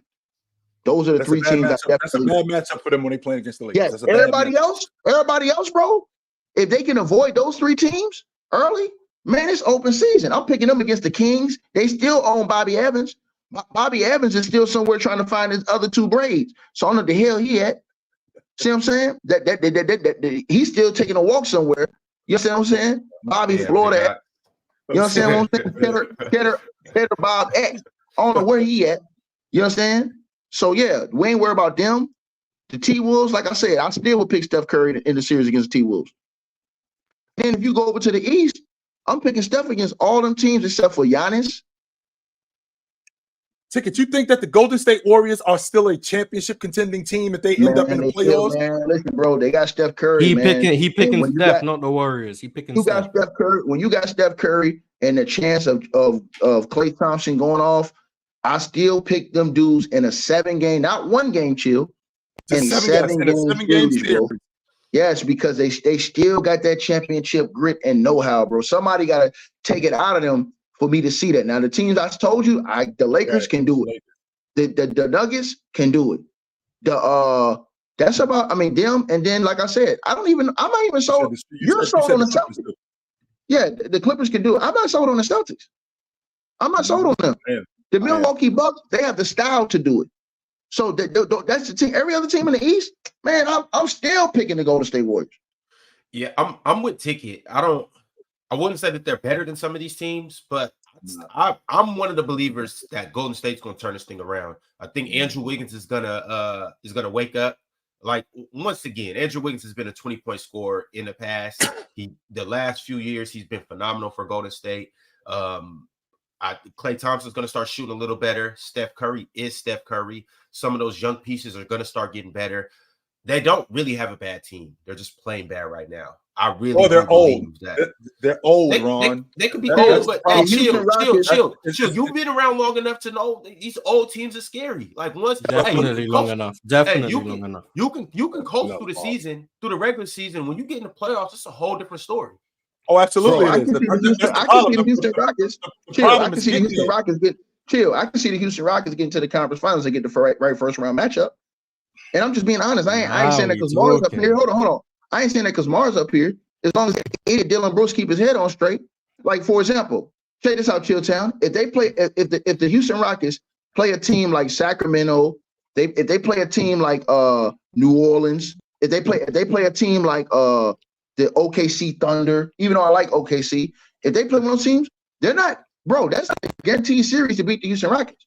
If the Houston Rockets get out the first round, bro, the Houston Rockets are a scary series for the West. That's not an easy series, bro, because they have the assets and they have the coaching to where, listen, bro, a lot of teams I picked them against. I would pick them against Sacramento right now. No bullshit. I would pick them against Sacramento right now to win a 7-game series. I would pick them against the Pelicans right now, the way the Pelicans been looking, because I don't trust Zion. You understand what I'm saying?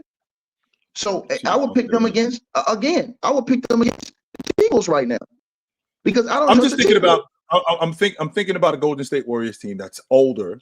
And this isn't 19. This isn't 1997, right?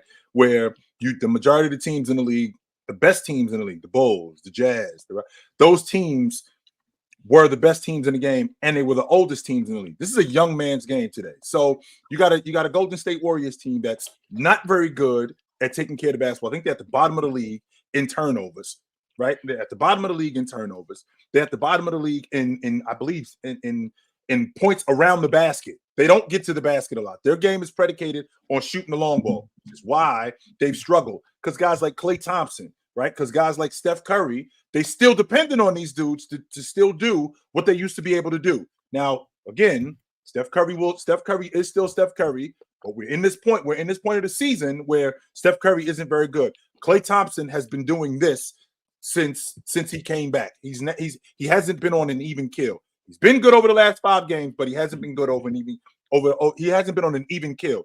With all of that being said, this is a team that has a lot of deficiencies, and I can appreciate your logic, Ticket.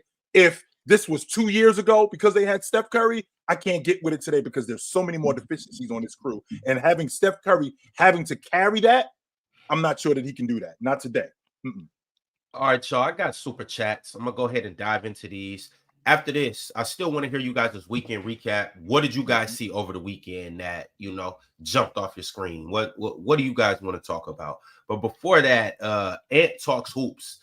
He sent through a super chat and said, Miles Turner needs to be traded. if the Pacers are serious about winning in the future. He's not good as a rebounder, and he lacks the ability to create for himself without Tyrese. No heliocentric offense wins titles. You on the offensive side of the basketball. I'm thinking about, you can go after him defensively. He's the hole in their defense. As good of a rim protector as he's supposed to be, which he's been in the past. I think he led the league in blocks once or twice. You can absolutely go after him. Be physical with him, and you can break that interior defense wide open. That's been their major problem in Indiana. You get whatever you want going downhill. Whatever you want. I was told he was good. He is, Mars. He is a good player, but defensively, he has not been what he used to be. He's mid. He's mid. Mm-hmm. DSG Piccolo with the super chat. DSG said Chauncey Billups is good. Chauncey Billups, the player, is good. The coach, though, terrorist. First team all terrorist. His rotations are so bad, and he doesn't know when to call a timeout. Tumani Kamara was locking Steph up, and we still lost. Kamara is nice. I haven't really watched much of the Trailblazers this season because even though I did see some footage, Scoot's been playing a lot better as of late. Scoot has been playing a lot better as of late. He ain't as bad as you think he is, Ticket. He looks like he's getting better. I mean, bro, does a dunk pass gas? What'd you say? Does a dunk pass gas? One more time. Does a dunk pass gas, nigga? I assume they do. You got to show me some. You can have a couple games here and there. Show me some consistency, bro. Show me some consistency, man. He all right. He's doing all right, but he's way worse than what they packaged him and promoted him to be. And it's just that simple. And whoever said something about Chauncey Billups, what Chauncey supposed to do with that team, bro? You get Chauncey Billups, it'll look different. Sauce Man sent through the super chat and said Boston with blowout wins versus Cleveland and Orlando back to back. Tatum over KD. Phoenix barely beating DC. Frauds. And shout out to the LDBC. Salute. Do not let that blowout against Orlando fool you. First of all, they got off to a ridiculously slow start. That is not going to get it done moving forward. I mean, they started the game 1 for 9 on the long ball, and that's a young Orlando team that they did that against Cleveland. No Evan Mobley in the lineup, so that's going to be that was also helping them too. So, and you guys know how high I am on Boston, but if we keeping it a bean, I do not like the way that they start games. I don't like it at all, and if they don't clean that up, that could be a problem. They just beat Orlando 2 times in a row, right? Twice, and they started the game real slow, and that's going to be a problem moving forward. They got to clean that up. All right, y'all, keeping it pushing. Cultured Saunders said it's a team sport. Ticket. He knows he played professionally for 16 years. You ever play basketball before, sir? I already covered that for you, Ticket. Don't worry. I already covered that for you. Yeah. You need to shut his ass up. Yeah, man. You're cooked, Cultured Sonder. Yeah. Hey, you never been between them lines. Can you talk about it? Yeah. Yeah, man. You know how it is. B-Pods. Duval Williams said, true or false, B-Pods is having a better rookie season than Wemby. Facts. You don't see that game winning charge right there? Yeah. B-Pods super. Pazinski from the Golden State Warriors, he having a better season than Wemby? Of course not, but okay. All right. Wemby playing the 5 is a good thing, by the way. Yeah, Wemby's going crazy at the 5. Yeah. I don't know what took so long. Wemby playing the 5 is a good thing. I think he averaging like 19, 16 rebounds, 4 or 5 blocks, a few assists. Him at the 5 is looking a little different right now. Chet's still better. You see Chet get 9 blocks against the Nuggets? 9 of them. Mm. And he was. We'll get into that in a little bit. You want to bet Chet don't win Rookie of the Year? No, because I know Wemby gonna win it. Long as it's close, yep. No, it ain't gonna be close. But that's the thing. When they vote, it's not gonna be close. And I mean, with that all being said, like Chet is quote unquote playing better. He may be looking better. His his percentages might be better, his efficiency might be better, but Wemby is leading in 4 major statistical categories and just total and averages, I want to say. I know he's leading all rookies in points. He's leading all rookies in rebounds, leading all rookies in steals, and he's leading all rookies in blocks. In assists, I want to say he's top 5 too.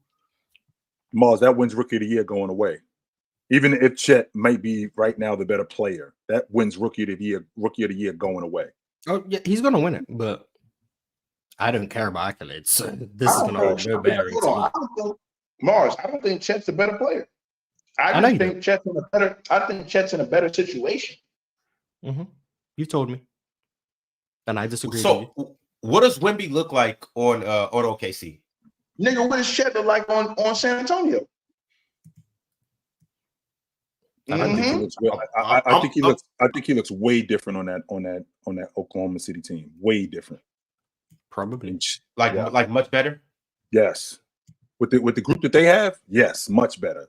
I think his shot selection would be different. I think guys like SGA, Jalen Williams, guys like that, he gets the ball more in transition. I think he would be playing in the post a little bit more. He would be way more effective on Oklahoma City. Way more. Be interesting to see the spacing with him and number 3 out there who both can't shoot. But I wanted Wemby to be on a good team. I didn't want to see him get drafted to a bad team. The not shooting the long ball part, Mars, I'm not really concerned with that because they play Chet, like when teams go zone, they play Chet in the middle of the zone. And I think that's exactly where they would have Wemby. And I don't think Wemby would be shooting the long ball a lot in Oklahoma City. And if he did, I think he would get much better looks than he does in San Antonio. A lot better looks. And would still miss him. Yep. I think he's leading the league in blocks, though, like I predicted. So you did say that. Yes, you did.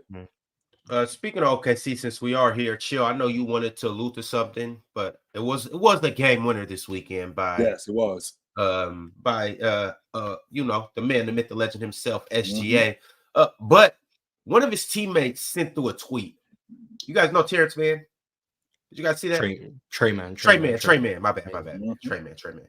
Yeah, he said he playing with MJ. Yep, he right. Yeah. So Trae Mann, and I don't remember word for word. This is off the top of my head. He said something along the lines of it would have been great to play with MJ, but I'm essentially playing with him right now. Oh, no, he said I grew up idolizing MJ, and now it's dope to be playing with him right now, alluding to Shea. I could get with that logic. You're playing with somebody that's awesome, and you see him with a game similar to. I don't think that SGA got a game similar to Jordan. He cooking. I gotta have a conversation with you real quick, bro. Because see, I'm gonna tell you something, dog, and I'll be very honest with you. This is the reason why I get so upset with you, bro. This is the reason why, bro. Because no. Hold on one second. If you ain't condemning what he said, you're just gonna get you break you are like a baby gangster. You make up rules and you break your own rules, sir. You sitting up here, dare let in your mouth, dare let yourself say that, oh, I can dig that. If that was Hakeem, you would say, oh, no, we ain't putting him in the same sense. That's how you feel. No. Everybody knows you're a liar, bro. You are a liar. On December the 23rd, I was not the same. Sucker. As I was saying, I could get with his logic. And the reason why I could get with his logic is because there are people, I'll bring it, Damo lives in the South. There are people in the South who at times looked at Gucci Mane like he was Hove. That's who he is. That's how they was looking at him. And whenever Gucci Mane got on the mic, this is their Hova. And they were looking at him like, yo, he just as good. Is he good as Hove?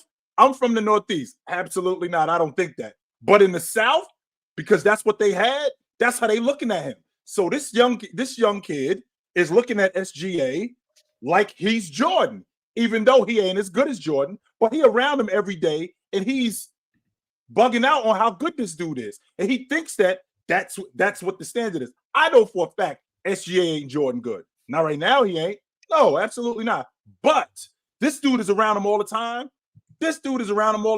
So he's looking at him like, yo, this dude is the best player in the game. Because he ain't around Joker every day. He ain't around Giannis every day. He ain't around Joel Embiid every day. He's around SGA every day. So that's what he's thinking. Just like those dudes in the South, they was listening to Gucci Mane every day. So when you hear Hove, they like, yo, this dude just as nice as Hove. When in reality, no. Well, one, I just want to say, I definitely can understand the logic. I get it. You're playing the next somebody that's genuinely great. You don't understand how you do it. So, Right. I mean, I just from that aspect alone, I just want to say this guy's a liar. He was born in 2001. Ain't no way you grew up idolizing Jordan, buddy. I'm sorry. There's just no. You was idolizing highlights. I can't get with that, man. I don't get it. That's just like if you seen some dude that's 21. Yeah, man, I idolized Tupac growing up. Why? Why did you idolize Tupac growing up? It doesn't even make sense with your age range. So no, Trae Mann's a liar, but I get what he's trying to do. He's trying to hype up your God. This is a brotherhood thing. You say stuff like that to boost the morale and boost the headlines to get people like us talking about it. I love it. I get it. Now, as far as sorry, Shea's better, but Shea's a debate for Michael Jordan. No, he is not, Mars. Okay. No, he is not. Just like Jalen Green wasn't better, and you ain't gonna take no years. Jalen Green at 21 did more in the NBA than him. Because he was there. That's it, Mars. Because he was there. That was my whole argument. I was right. Okay, that's my whole argument. Because he was there longer. That's the only reason. He did more. That's not because of the player that he. That's not because of the player that he was. It was because he was there. Well, the player he was good enough to be in the NBA. Well, then that was the highest draft pick. That's the league that we play. That's the league that we have today, and that's fine. You got a bunch of kids running around. I take no issue with that. But as far as SGA at this age, no. Like Michael Jordan, I'm not going to have this conversation. How many rings MJ have at 25? Like we're not MJ ain't one at this point. So no, he has not. Even though he did, even though MJ at 25 years old, he won the All-Star Game MVP, he won the dunk contest, he won the league MVP that year in 1925. In 1988, he won the league MVP, he won the Defensive Player of the Year, he won the All-Star Game MVP, and he won the dunk contest. All in the same year. Yeah, he did that at age 25. You think a team that has the MVP and the Defensive Player of the Year would do better than losing 5 games in the second round? But hey, what do I know? Maybe. I will say this. If a team has all of that, they'd probably make it past the second round. But something no one's considering too. What if his Canadian influence is crazy and we just don't know it yet? What if it comes, 5 years down the line, 10 years down the line, a bunch of little Canadians with crazy good games talking about, Shea was my guy growing up. Dane's really in that convo. If he cultivates a whole country to be inspired to play like him at a great level, I don't know, man. Mars, just so you know, that year that they lost to the Detroit Pistons, his best player. The best player on the crew was him. His second best player was Charles Oakley. His third best player was Sam Vincent. And he had a rookie Scottie Pippen and a rookie Horace Grant. Second best player right now is a rookie. Who's second best player? Shay's second best player right now is a rookie. No, it is not. I do not believe that. Jalen Williams, I think, is the second best player on that team. Yeah, I mean, it's okay to be wrong, but cool. I do believe that. Guess what? Second year player. Cool. Yeah, but I mean, it's fine to be wrong anyways. Cool. And if they end up in the second round, I do not see how they get by Denver. I don't see it. And when they make the conference finals, guess what? We'll be back. I will be if they make the conference finals. I will eat my words. However, watching that game, and you just brought it up, Ron. Watching that game on Saturday night, they gave that game. Denver gave that game away. These guys, they had control of that game. 3 minutes left in the game. They had, I think, an 8-point lead. And what they're doing is they're playing not to lose instead of staying aggressive. Jamal Murray is holding on to the basketball, milking the shot clock instead of getting downhill like he was doing the entire game, continuously running the offense through Joker, now getting Joker the ball with 7 seconds left. 6 seconds left on the shot clock, and now he's got to make something happen. They were getting no stops. They clearly went after MPJ.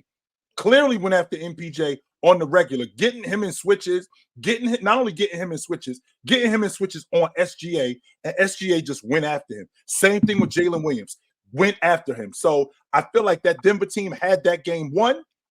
They just gave it up at the end. Hey, can I ask y'all a question? Is Ime Udoka the best coach in the NBA right now? Because I feel like he is. Why would you think that, Ticket? Man, first of all, you took the Celtics to the finals in your first year. Then you come to the Rockets, and you make the right moves necessary and completely change the trajectory of this team already in 1 year.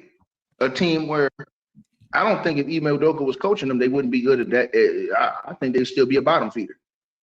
Ticket. I'm gonna say this. But if we saw Steven Silas, yeah. But sorry, go ahead. No, Mars. I'm saying pretty much any of the coaches that were free. I think if they took over the job, they wouldn't be doing the job. Because I want y'all to think about this. Who do you think right now is a better coach than Ime Udoka right now in the NBA? Eric Spoelstra and Nick Nurse. I disagree with. And here's why I disagree with Eric Spoelstra. I think Ime Udoka could do the same thing he's supposed to do in Miami. I think Ime Udoka could do the same thing Mike Malone did in Denver last year.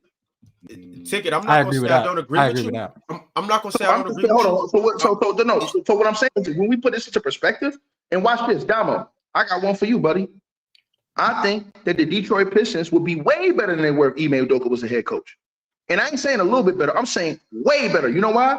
Because what Ime would do is he'd be on your boy helmet about them damn turnovers. That's first and foremost. Kate Cunningham, he wouldn't be getting away with all those damn turnovers. Secondly, his rotation would have been a lot better. He would have started out the season starting Killian Hayes. He would start out the season with your boy Ivy. See, I'm telling y'all got to really look at Ime Udoka and the moves he make and the way Ime Udoka understands how to get to certain players, how to get to guys. I think that team, the Detroit Pistons, is worth about 8 to 10 more wins right now with Ime Udoka as a head coach. All them close games, I would give them most of those games if Ime was coaching the team. So if you look at the league, I could get with that. I can. And the reason why 8 more wins. The reason why I can get with that, Mars, and with Ticket's point, he's talking about right from the beginning. Let's not talk about what they are right now. We're talking about right from the beginning. Mars, we're talking about a guy in Ivy who was a starter last year. He doesn't even talk to him about being a starter this year. He's just on the bench. He didn't even talk to him about it. So already we got friction there. We don't know what we're doing. We don't know what we're doing with him. I had a conversation with you when we came in here before the season started. I had Ivy and Cunningham as one of the best duos in the game. Turns out this dude ain't even in the rotation. I mean, this dude ain't even a starter. And now he's yanking him in and out of the lineup. He's not even sure what he's doing with this crew. I think I think Ime Udoka, Coach Udoka, would have gotten a better handle on what was going on early. He would have spoken to Ivy. I think that Monty Williams might have lost Ivy. I think he's what he did. Hold on, the Detroit roster is extremely fluid. I don't know. Mars, what he did in Houston, Mars, because y'all said something, but all y'all missed it. Y'all missed the point. Pete, what he did in Houston. Chilltown said, "Oh, he ain't drawing up no plays for Jalen Green, right?" That's on purpose. Even Udoka is a mastermind. When I watch him coach, he's a mastermind in what he do. He did that because you know why? I'm gonna put from day one. I watched video on this kid. This kid think he better than like Mars hype Jalen Green up. Jalen Green think he's that nice. I'm gonna put his ass in this place. We ain't calling no plays for you. So I'm gonna make you feel like SHI. You know what? Right? So you understand that I'm the coach and you're the player. When we come in, I ain't calling no plays for him. We're running off into Sengun. How was that beneficial to him, though? Ticket. I mean, why would I want to? Why would I want to? Hold on. Because you could lose him. What it does is chill. It psychologically and mentally breaks the player down. Like I used to have coaches that would do shit to break your mind down just to build you back up. So like Pop does that. He did that before. He will break you down as a player to build you up. The reason why he break you down is to let you know that you're not on this level that you think you are. You understand what I'm saying? And you're going to be coached the way I want to coach you. We're going to do it this way. So when Ime goes into Houston, he sees everything he doesn't like over there, right? He sees Jalen Green is talented, right? But he says, you know what? I ain't calling no plays to this fool. He can still get buckets because I don't have to call plays. He can still get you 18, 19 a game. But I'm going to show him that I'm not going to sit up here and make it seem I'm putting his team around you. I want you to earn it. I want you to work for your I want you to take your shots and understand why I'm treating you like this. You understand what I'm saying? So now the way I'm treating you now, you should know that, okay, I ain't what I thought I was, and I need to work on my game and my decision-making to be better so I'm in better favor and graces of a coach. That is a sign of a great coach. Like, for example, I'm going to give Damo one thing. I like Darvin Ham. Well, Ime Udoka, the Los Angeles Lakers are a better team with Ime Udoka, and that's just facts. You know what I'm saying? They are a better team with Ime Udoka. That's just facts. I just think that his effect on the game, and I'm just watching him, the way he talks to the players, how he coaches the players, some things I hear behind the scenes. Bro, this dude's a genius at what he do, bro. He's a G in real life. There's a part of that I agree with, but the way that you're going about it, that's such prehistoric logic, man, that we don't live in that era no more, B. It is prehistoric logic. No, but he's from that era, even right. He coached under, he played for Pop and he coached under Pop. But it's working, right? It's working, right? Even if that's the case, you're the same one who told me that Greg Popovich ain't as good a coach as you think he is today. Because his philosophy isn't working. Hold on. When you're talking about a guy in Ime Udoka, when you're talking about a guy in Ime Udoka, that team needed discipline. Which it's now getting. Because it wasn't a very disciplined team last year in Houston. Like I told you before, they were the worst fourth quarter team in the league. They led the league in turnovers. They were the worst team in points in the fourth quarter. With all of that being said, you get more discipline on the crew. But I don't want to have that at the expense of losing one of my best players. I can't do that. Chill. You're not going to lose him. He's teaching them the right way to play basketball. Hold on, Mars. What is Jalen Green averaging this year? How many points he averaging? I think his point total is down what it was this year. Hold on, but their win total is up. I want to say it's about 18. Right, but their win total is up. And he's showing you what's more important than your numbers is the win total. So look, right? So there was times where certain players had to be humble for other players. I'm not going to the level of Jalen Green saying he's on Kobe's level, but there was times that Phil Jackson said, you know, we took back seat, we're going to Shaq. This is how we're going to play. See what I'm saying? He's doing that now with guys like Sengun and these guys, and he's doing that with Jalen Green. Like, hey, bro, young fella, you need to slow down. And he's really if you look at it, he's really breaking Jalen Green down, and it's going to help Jalen Green in the long run because Jalen Green's going to have to sit and figure it out and mentally, like, what I'm doing is where am I at? You know what I'm saying? And the way he's going about it, and you're winning a lot more games, Jalen Green is going to buy in because he's going to be like, damn, dog, we won a lot more games. It feels good to win. And then when coach goes back to him at the end of this year, when he goes back to him and say, Jalen, this is why I did this, and this. Now Jalen's going to be more receptive. Now I can go call plays and run plays through you because you don't have the same mentality you would have had I would have just came in here and let you run amok. See what I'm saying, Chilltown? That's what I'm telling you. Ime Udoka in 3 years, Houston Rockets will be NBA championship contenders. Mark my words. On top of that, he's teaching Jalen Green the little things that you have to do to help your team win. Play defense, rebound. When you do get the ball handling responsibilities, now you have to play as good as Fred or better than Fred to get more ball handling responsibilities. You got to be efficient now. All of those little things where if he was just a number one option and he had the ball in his hands, it would be Jordan Poole-esque. Not saying that he's going to play as bad as Jordan Poole, but it's like since the ball's in your hand, you can do whatever you want to do because you know the ball's coming back to you. Now I know that since the offense is being ran through Sengun, the offense is being ran through Fred VanVleet. When I get the ball, I have to be efficient with it because I only have a couple possessions to work with. And I'm trying to impress you now. So I think he'll be all right. He's getting a chance to learn from Fred now. So as the ball slowly gets into his hands more, he'll be more efficient and he'll be able to see, okay, Fred did things this way. This is the way I should handle certain defenses and handle the responsibility of being the primary ball handler. I think this is actually going to do wonders for Jalen Green. That logic, I mean, I agree with Ticket in a certain aspect. So that logic I could get with. But when I think about Oklahoma City and Denver, I'm just looking at it. I'm looking at a crew, and I'm looking at a team that, as young as they are, as talented as they are, they definitely on an upward swing. But Denver had control of that game all the way up until the end. All the way. Soon as Shea got the ball at the end, I knew he was going to score. There was something about what was going on during that game, how they got back in the game, how Denver looked like they were just playing not to lose instead of keeping their foot on these kids' neck and end this game. Joker is sometimes a little too passive, sometimes, not all the time. Joker sometimes he's a little too passive, and I think that in that game he had the opportunity to end the game. I feel like Jamal Murray held onto the basketball longer than he should have during shot clocks, and he was getting late in the shot clock, and he was getting guys involved in the game late in the shot clock. That's why they was getting bad shots. Hey, Damo Mars, watch how I eat the chill time real quick. Chill. You said, and watch this. Now listen what I'm about to say, Damo Mars and Ron. Chill. You said that Ime, you said that you thought that the head coach Espo was a better coach than Ime, right? I want you to think about something, right? Okay. Put Spo without the Pat Riley blessing and being under him all the time and being able to soak up that knowledge, put him in the situation that Ime is and put Ime in that situation. You know what happens? The Miami Heat are even better than what they have been. So to me, like I said, the Boston Celtics won the championship last year with Ime Udoka. Here's the difference with let's flip that barrel of ether around, Ticket. You're saying we're gonna put Ime Udoka in his situation. How good do you think? Hold on. How good do you think Houston would be with Espo coaching? How good do you think Houston would be from last year?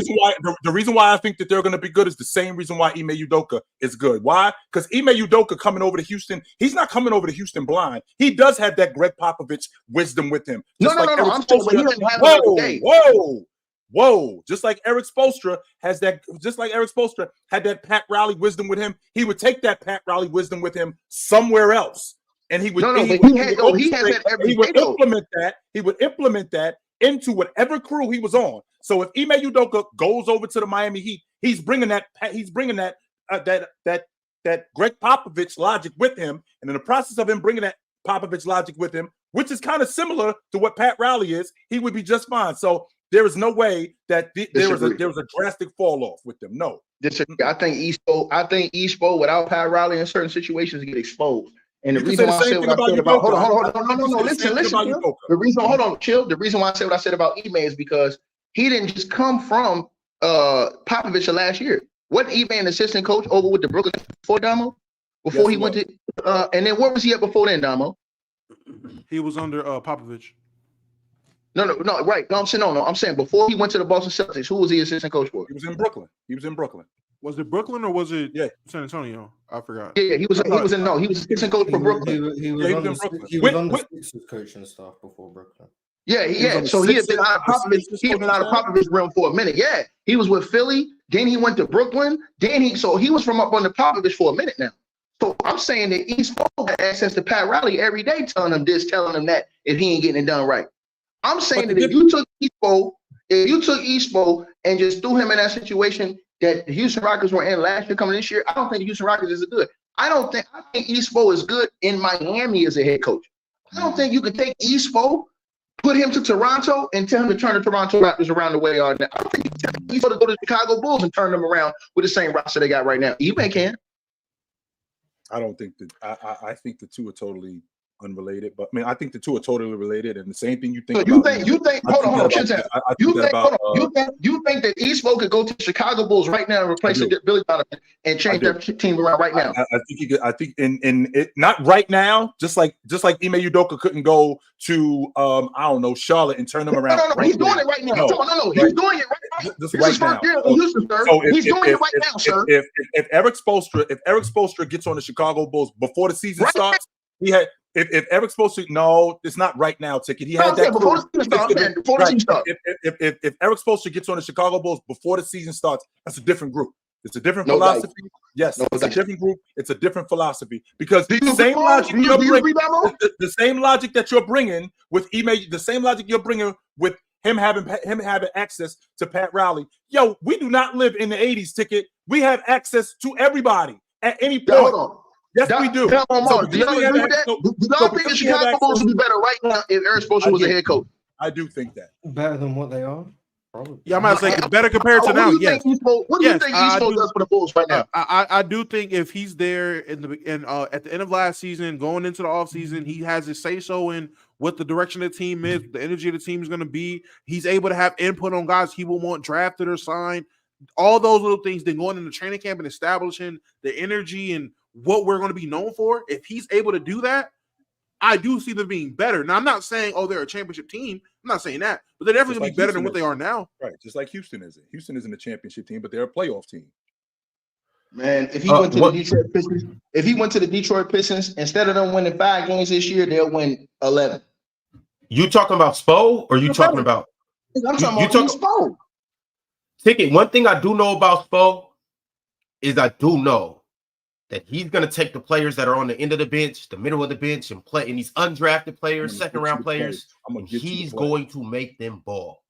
Ime Udoka, for instance, what's his name? Caleb Martin, for instance. What's the dude? Max Struz. Hayward, Highsmith, Hayward Highsmith. Guys like that. He's going to take these guys and make them look 10 times better than what they should look, or what they will look on any other team. Oh, and Ron, here's the proof. Here's the proof, right? If Ime would have never got fired, they smoked Miami last year. Oh, in Boston? Well, I think they would have won. I think they would have won if Jason Tatum doesn't get hurt. But they had a better team, though. Yeah, I think something needs to be said about the fact that it seems like Ime is getting a tech every game. This is the second game been thrown out too, by the way. I don't know. I don't know how many technicals he has because I can't bother to look up. But I feel like he has at least 5, at least, because they already got a they got a vendetta against him anyways. What's the vendetta against Ime? What he did. You can't be around here putting beefcake to people's wives in the front office. Whatever the reason, I mean, he be getting tense because he be talking. Yeah, no, I'm saying, right. And they looking at him like, man, sit down, bro. Like, you still on probation. Like, you know how when you get out of jail, chill town, you still gonna be on probation for a while? Right. They looking at you, they looking at Ime like he's still on probation. So, I mean, he need to chill too, Mars, to be honest with you. Because what they're gonna start doing is come playoff time, bro, they're gonna ratchet it up on him, bro. With the text and stuff like that. Watch what I tell you, man. You don't the way the refs are acting, bro. The refs are acting like girls, man, and they're gonna start calling some real like stupid text in the playoffs, and it's gonna cost teams the series. And Chill said when I told Chill earlier the series, he's like, no. Them texts that you get in games and guys getting ejected and stuff, that can change the tide of a series, bro. That can change a series. So yeah, bro. It could also help too. Coaches get technical fouls to fire up their unit. They do that all the time. So we're clearly seeing it. This is just who Ime is, and this is just what he like. Like Ime got his standards. He stands on business, and you can see that resonates with his players too. You've seen that in Boston the year where they made the championship run. You're seeing that this year. You've seen the way he stepped to LeBron. We came on here and we broke it down. You heard what he said. Got ejected that game. You could clearly see like when it comes to the refs, he got his principles and he's standing on them. If you don't like how the game's being ref, he gonna talk shit to the refs. Also, furthermore, you've seen how Dillon Brooks got ejected and he got ejected right after that. He stood with his players. That's how you get a locker room when coaches or when players know that my coach is riding for me no matter what. That's the type of stuff where it's like, okay, this is a brotherhood. I respect my coach. I'm rocking with my coach. And you've seen that in Boston. Once again, now you've seen it in Houston. But Ticket, what I do want to say though is obviously we can see when Ime got a good team and he got some dogs. Like I like him on any good team in the league. I liked him in Boston. I definitely like what he's doing now. I don't know though if he can go to and keep in mind it's a small sample size, so we don't know. I don't know if he can go to a team like Detroit and turn him around. I don't know if he can go to a Charlotte and turn him around. I guarantee you, Detroit would be a play-in team with Ime. Detroit? Wow. Mm-hmm. That team just the team can't shoot. I don't know how you say that. Yeah, Detroit, a play-in team? Ime would have made adjustments, Mars. Ime would have made adjustments if you don't have the personnel. No, you're not listening. I'm saying if he went there in the all season before they started, he would have made an adjustment against you. Listen, a lot of bad stuff happened because Ime didn't sign the free agent. No. You're not hearing. For example, he controlled the free agency basically with the Houston Rockets. Who came, who didn't. So what I'm saying is, like, for example, we saw he made the call on James Harden. So you know he had to have power to make a call on James Harden in Houston. So when you look at a guy like Ime Udoka, I think Ime Udoka in Detroit wins 35 games. That's playing. So I think he wins 35 games. Mm-hmm. I think Cade Cunningham is more what Damo said he was versus what he looks like right now. You know what I'm saying? I think that Jaden Ivey is better. I think that you think he's better than Cade Cunningham? No, I said I think Cade Cunningham is better than what I think is what you thought he was going to be if Ime was coaching him. Versus it would be a different philosophy if he when Ime walked through the door. It would be a different philosophy. Would it be what you talking about? Go ahead. He wouldn't be having them dumbass turnovers. He had to be causing them games. He'll protect the ball a lot more. You know what I'm saying? Well, would it be because Ime is teaching him, or would it be because he's handling them like Jalen Green? Like, yo, you sit your ass on the bench, or he's going to break him down like you say he's going to do? And is he going to do that to the whole crew? Or is he going to do that? He's the best of both worlds. I think he's the best of both worlds. I think he's the best of X's and O's.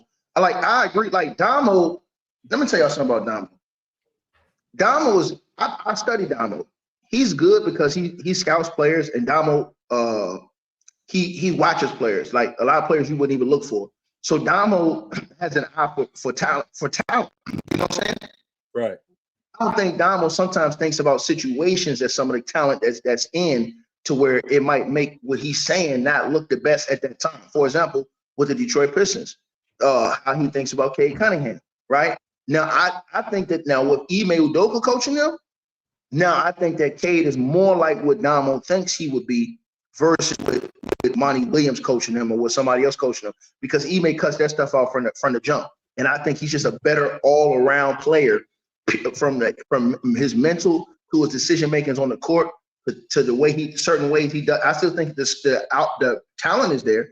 You understand what I'm saying? But I think the output is a better product from him and from his teammates. I think you see other guys on that team in roles. I think you see a more controlled Isaiah Stewart. I don't think you see, and then I don't think he uses Isaiah Stewart in the same role that the Pistons use him in. You know what I mean? I think Ime switches things up a little bit, but I definitely don't think he have Killian Hayes in starting lineup. And so to me, a few adjustments over there, and I think that the Pistons are a way better team. I think the Pistons are way worse than what they're supposed to be right now. And I'm just being honest. I knew that Houston Rockets team was going to be better simply off the strength that with Ime on the crew, they were going to be more disciplined. I did think that. I thought also that he was going to unlock Jalen Green. I thought Jalen Green would be better. Now, to your point, he may be looking at Jalen Green a little bit different than we looking at him. I thought he was looking at Jalen Green basically to put the battery in his back instead of looking at him like, okay, I don't like much about his game, so I'm going to basically rebuild this kid's game. That's what I'm going to do. I'm going to rebuild this kid's game. I'm going to rebuild how he thinks the game. So I'm not going to run a lot of stuff for him, and I'm going to make him more of a team guy. If he was in Detroit, I feel like that team is with the young team. I feel like he would do the same thing in the aspect of getting them more disciplined. I don't think they believe in anything that Monty Williams is doing. I don't. They don't. I don't think they believe in anything he's doing. Anytime you lose 20-some straight games, you quit on the coach. And I'm gonna say this to y'all. With Monty Williams, I don't think he doesn't believe in Jalen Green's talent. I think he believes in Jalen Green's talent and ability. I just think it's his mentality that he don't like. I think he wants to change. I did not say that you were the same old team, you liar. I did not say that. After 3 games, I said you were the same old Rockets. I'm the same one who said that you guys were going to be better with them. I did not say that. Stop calling me a liar. Stop calling me a liar, because that's not true. I didn't say that. Motherfucker. Oh, Huncho, Huncho, if I was you, I would just stay about the chat because chill about this far away from, oh boy. But this is the perfect time to transition right now. If you haven't liked the video, go ahead and like. Continue to comment and subscribe to Player's Choice if you're not yet a subscriber. You see there are 2 QR codes right down there in the bottom of your screen. Scan those QR codes and just see where it takes you. Just scan them and see where it takes you. I think it'd be something there that you may like. Hold on one second, Ron. What's up? Ron, I got to ask you one question real quick, because I know you're gonna skim past this. Do you guys see any concern for the Indiana Pacers? Ticket, what's the concern? Nigga, they've lost 3 or 4 games since that I told you, and I keep telling you they are not good. You guys came up here and kept. Yeah, to be fair, Ron's been consistent on this. Ron's been consistent. Yeah, you didn't say that. You're the only one that said that, and I'm not. Listen. Let me separate myself from Ron. I don't believe this team is as bad as Ron's saying it is. I mean, yeah, he think they're garbage. Ron think they're garbage. I don't think these guys are garbage. A playing team. I think this is a playoff team. I think this is a playoff team in the East. I do think this is one of the lower end playoff teams in the East. Therefore, I'm not concerned when they lose 2 out of their last 3 games. They won. You're talking about every game since they lost to the Lakers. They won a game between them. No, they lost 3 out of 4. It was his business. I said they won 1 out of 2. So I mean, well, 1 out of 3. No, 1 out of 3. Well, yeah, they won in the last 3 games they played. They won 1 out of 4 games. Yeah, Right. regardless. So they lost 4 of their last And 5. guess what? Hold on. And tonight, Since playing and Lakers, tonight I'll is say going to be 1 out of 5. Hold on, Damo. Tonight is going to be 1 out of 5 because they play tonight. They play tonight. They play the Clippers tonight. In Los Angeles or in Indiana? I don't give a damn what they can play on. They can play on Indiana. Pluto. I'll take you there. They're gonna lose tonight. Listen, them going on this losing streak, they can lose 6 more games. I don't care. It's not going to sway how I feel about them being a playoff team in the East. No, I don't have them winning a championship. So no, my expectations. Doesn't that take them out of the playoff picture though? No, a 3-game losing streak takes you out the playoff picture. No. You said 6 games. A 6-game losing streak put them in the 10th seed, right? And all it takes is another 5-game winning streak in their back end. I mean, I don't see that though. Listen, Damo, because I think it's a psychological thing. I think once you start losing, it become a habit to them because they've done this every year where they started out pretty solid and either got hurt, the point guard got hurt, Tyrese Haliburton got hurt, or something happened and the team just fell off the map. But every single year it's the same story. They start off good and then they just lose out. The Clippers literally lost how many games straight, and then they turned it around. They have different type of talent on that team. That's fine if we're talking about the differences. I get that. And if you want to say that because it's only Reese and they're going off the back of Reese, and if Reese is mentally weak, a 6-game losing streak would just throw off the season for him. If you want to say that, fair, because we haven't seen it. We don't know. All we've seen last year is genuine. I mean, they were good until he got hurt. They got hurt. He got hurt and wasn't there. Things change. Maybe the season's different. Maybe it's not. This could easily be going down the beginning of a steep downhill slope for the Pacers. It could be. Or this could just be a 3-game losing streak. And in another week or two, they're going to be on a 5-game winning streak. You're going to be back saying that we're giving them too much glory. Let's wait and see. So I'm going to give you the same thing you gave me when you was playing. I disagree. Only reason why I disagree with that, Damo, is because they play Ja Morant next week in the Grizzlies. Ja Morant in Memphis. Then they play the Houston Rockets in Houston. That's another L. Then they play the Chicago Bulls in Chicago. That could be an L. And then they play the Knicks. That could be another L. So if they going to 5 games could be W. And the same way they could be L's, they could be W's. Ticket. Like, what are we talking about? I just don't see it, Damo. I'm just talking respectfully to you, bro. I don't see it, bro. Like right now, they're in the 7th seed right now. Hold on, Damo. The Indiana Pacers 7th seed. If the Indiana Pacers go on a 4 or 5 game losing streak, bro, you know what that does to them? That's going to put them like in the 10th seed, like I said, and they're going to have them right there with the Atlanta Hawks in the 10th, 11th seed, trying to fight to get in the play-in. All it takes for them to get hot when other teams are getting cold, just like now, and we're having a different conversation in the month. But I understand where you're coming from, and you could be absolutely right. You can be. All right, fellas, I got a couple super chats from Venmo and from Cash App. So I'm gonna go ahead and do my due diligence and read these. Kate Sando sent through a Venmo chat. I'm gonna just call it a Vent chat. He sent through a Vent chat and he said, Spotify listener here, is there an upload schedule? Because sometimes I wait days to see the latest panel episodes. Kate and all of our other Spotify, Apple, and whatever listeners, if you don't catch the show live, if you listen on a Spotify or on another podcasting platform, we upload the episodes the next day. So you will have to wait till the next day to watch the latest episode, but that's about it. So I'll probably say about 24 hours and we'll get that to you. But appreciate all of our So this one will be up tomorrow. Yeah. So this Monday episode, this Monday episode will be up Tuesday morning. Have a great Tuesday, Cade. Facts. Foster Boone sent through a super chat about an hour ago. He said on Venmo, he said thoughts on Bradley Beal's career. Like, what does his future look like? He was a good player for his era. Tell the truth, tell the truth on this chill town. Y'all tell the truth. He was a good player for. Yeah, he was a good player for his era. That's what he was. He was a damn good player for his era. But looking at where he is right now, he's not what he used to be. What is he? 29. I think he's 29, going on 30. Yeah, probably. Yeah, I think he's 30 years old. I'd like to think that he's still got some good years left. I think that this season may be a bit of an outlier, but I don't know how bad that back really is. And him rolling his ankle, nothing to play with. No, they're not. I understand that, right? I do understand that part. But with that being said, I don't know. I'd like to think that he's still got some good years left in him. But if it ended today, he was a good player for his era. I mean, he played 11 years. He was a damn good player for his era. He'll be forgotten though. Yes, he will be. He won't be. He won't be one of the all-time greats. No.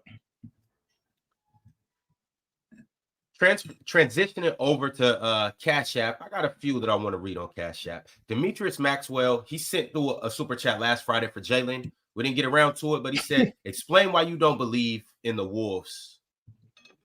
So when Jalen comes on tomorrow, we'll ask him that. We'll see why he doesn't believe in the Wolves. Moving along, Yersta sent through a cash chat. He said, much love and keep it going. Salute Thanks, to brother. you, Yersta. Shout out to Yester. He was showing love on Open Gym. Shout out to Yester. He showed up to my channel a couple of days ago too on my live. Mel sent through the cash chat. He said, start bench G League cut. You got 03 Kobe. Got Luka right now. Got 16 Klay and 21 Drew Holiday.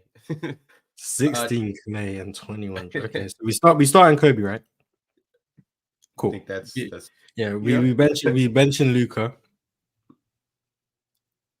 Now we're stuck with 16 Klay and 21 Drew Holiday. We'll send Klay to the G League and we'll cut Drew. Okay, I'm cool with that. Yeah, I think that's fair. That was a very wide range of players.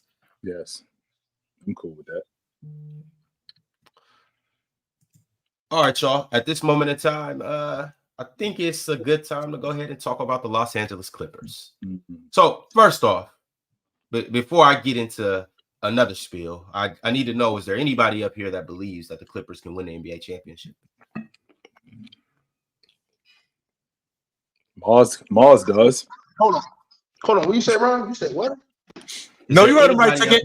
You heard him right, Ticket. You ain't got to repeat it, Ron. Ron, he heard you. Let me tell you what happened. You know how when you hear something and you go, what? You heard it. You just want to make sure that's what you heard. He heard you. He said, do we think they're going to win it this year? He said, is there anybody up here who thinks that the Clippers can win the NBA championship this year? And Mars said he thinks that they could do it. Ron, they got James Harden on the team, bro. So what does that mean? What does it mean every other year of his career? He lost. Excuse me. So, Ron, to answer your question, no, I do not think that the Clippers could win the NBA championship this year. I don't think that the Clippers could win it simply because I'm not sure if Kawhi Leonard, who, by the way, over the last 10 games, I think he's 29 and 8 over the last 10 games. I'm not sure if he's going to hold up. If he's going to hold up the whole season, this has always been him, where he's been awesome and then he breaks down. And once he breaks down, that team goes to pieces. It happened in 2021 in the Western Conference Championship. As good as Paul George was, they weren't the same without Leonard in the lineup. Now you have Russell Westbrook in the lineup coming off the bench, who's been really productive for them. I thought that they would lose Russ, but he's been really productive for them. But this team is put together solely to win the NBA championship. What they're doing in the regular season doesn't matter to me. And the reason why it doesn't matter to me is because I've seen this sort of thing from them before.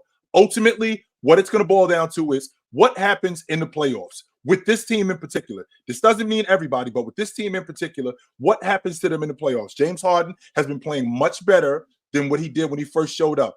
But that's not to be surprised. I'm not surprised about that. He was a 20-10 guy last year. And you saw what happened in the playoffs.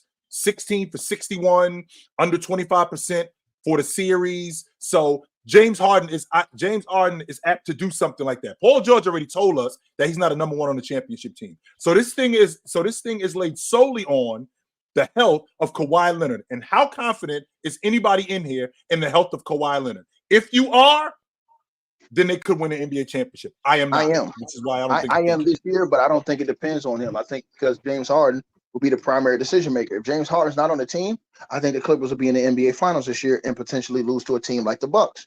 But since James Harden's on that team and he will be the primary decision maker with the ball, I will not pick the Clippers to win. Now, the reason why I think that you can bank on Kawhi being healthy this year is because Kawhi Leonard is doing what I said he always should have been doing, which is stop load managing and lying to the people, saying that you can't play back-to-back, so you can't play every game, when you actually can, because when they actually threaten to take your money and not pay you your extension, Now your ass is out there every single game on the court putting in work. So I think that, again, when you play basketball, you know, the more games you play, the better your body is in shape, handled to be able to deal with the physicality of the game. And that way it's like this. For example, if Damo goes outside right now, and I'm not trying to be funny, and Damo tries to run a 40-yard dash out of nowhere, that fool gonna break down. You're gonna have to go outside and jog first and kind of get your body warmed up and worked out first. You understand what I'm saying? Same thing with Mars. Same thing with Ron. Same thing with any of us. If you try to go outside right now, I'll run a 4-4. Don't play with me. No, no. Listen what I'm saying. Hold on, listen what I'm saying. Hey, right now, my pajamas that I got on, I'll step out there and run a 4-5. But you're not listening. You're not listening, though. You're not listening. If you don't get your body warmed up and prepared for that first, you will get hurt. You will pull something. You're not hearing me. I step out of bed hot. No, man, I'm talking about the NBA, bro. Hold on. No, you don't, I'm talking about the NBA Finals level, man. Something wrong with this fool, man. Keep going. NBA Finals level, bro. You have your body got to be ready to take that type of physicality. You have to prepare yourself to go through this type of thing. Just like that's why they always chill. What they say in the league, how they ramp guys up, because they don't want guys just going out there. They used to just do that. The guys used to get up, go out there and play, and deal with it on the court. Now they got all this ramping up stuff and everything because they want to prevent guys from getting injuries and stuff like that. To me, Kawhi playing on the court and playing all the minutes and stuff, he might not have an injury this year because he did this. This may help Kawhi the rest of his career because he may see, well, damn, if I play more games, people going to respect me and I ain't going to get hurt. My body's going to feel more stronger. I'm going to play better. Boom. I think this helps him. I'm just trying to make sense of where is this coming from? Is this cool? Did I get tricked? Is that what's going on? Was this dude not as beat up as I thought he was? Because he looked slow. He looked unathletic. Not only did he look unathletic, he looked disinterested a while ago. All of a sudden, this dude looked like Kawhi Leonard from years ago, the first team All-NBA Kawhi Leonard. He looked like that dude. Did this dude trick me? What the hell is going on here?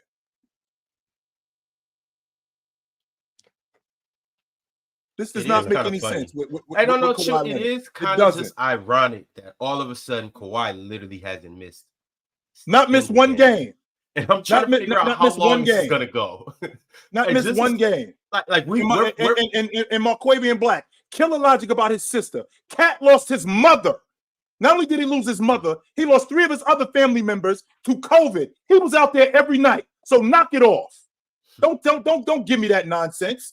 Don't do that. No.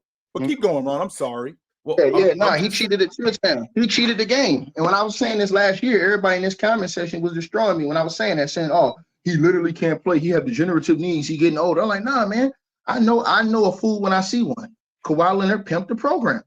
They gave him an inch and he took a mile.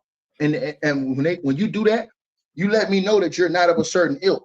Kawhi Leonard, like I said, Popovich called his bluff, called him out with the injuries, and he left because he didn't want to deal with that. With that criticism from the coach. Now he found out that, man, my money's on the line. They're not going to give me the extension. I have to go out here and play the games now to get that money I want locked up for my future. You know what I'm saying? And I kind of do want to stay in LA. Now he's going to have to go out there and play. So now all the fake degenerative stuff, all the fake, oh, well, the medical staff say he can't play. His knees, the medical reports, his knees are degenerative and they're never going to get better. And he's going to digress. All that was BS, bro. That was bullish. The same way as you see every night, they say AD's not playing tonight, knee injury, load management, man. It's all BS, bro. I wouldn't say it's all BS. I would just think that, maybe he's pushing himself because he need that money. Now he's not going to, he can't just coast and get away with it. Maybe he's been coasting. Maybe he really does have degenerative knees, but it doesn't mean he can't play back-to-backs or he only can play 50 games a season. Maybe he could. He just didn't want to prolong his career. Because maybe doing this takes years off. So I don't know. I'm not going to just up and say, oh, because he's playing now, because he's going to play 65 games, whatever the case is, oh, he's just been faking. Nah, but he's just not been pushing himself more than he needed to, more than he seen fit. Now with them game checks on the line, he sees fit. This is a contract year, and shit get a little different when it's a contract year, Damo. It does. Things look a little bit different when it's a contract year. 100% they do. So, and to the dude in the chat talking about he watched his father get murdered. At 13 years old, he did.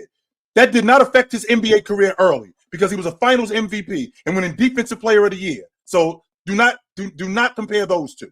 That's not the same thing. We're talking about something completely different. So let's and kill then that. Damo, you got to understand one thing too. The NBA messed up when they started giving players full guaranteed contracts.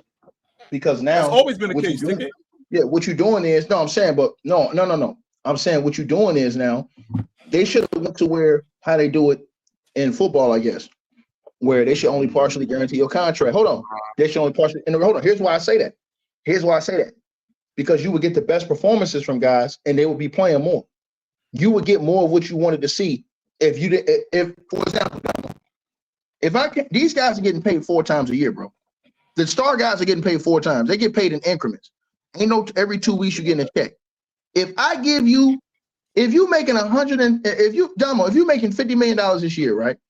And I give you $18 million up front in one payment, man. And that's for like the first 25 games or whatever. Man, you might say, and you still know you're going to guarantee already have your money in your pocket. Man, you do whatever you want to do. You abuse that system, man, as long as they let you. If you're not a real true professional, man. And a lot of these guys ain't. They abuse the system, bro. A lot of these guys know they sitting down, they still gonna get a game check. They still gonna play. They still gonna come back and start the next game. So I mean, if I load man, take a night off, it's not gonna hurt me. But if you start telling those dudes right now, hey, every game you miss a load manage, we're not gonna pay you unless you have a legitimate injury.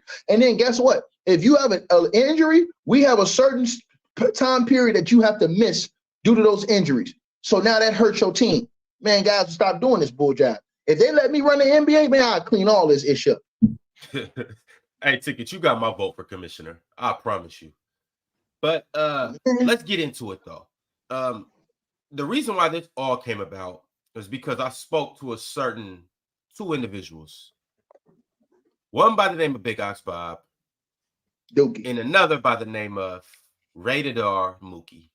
And they Dookie both gave me Jones. logic. Yeah, and they both couldn't make it up here today. Mookie for disciplinary reasons, and Ox, I don't know where he's at.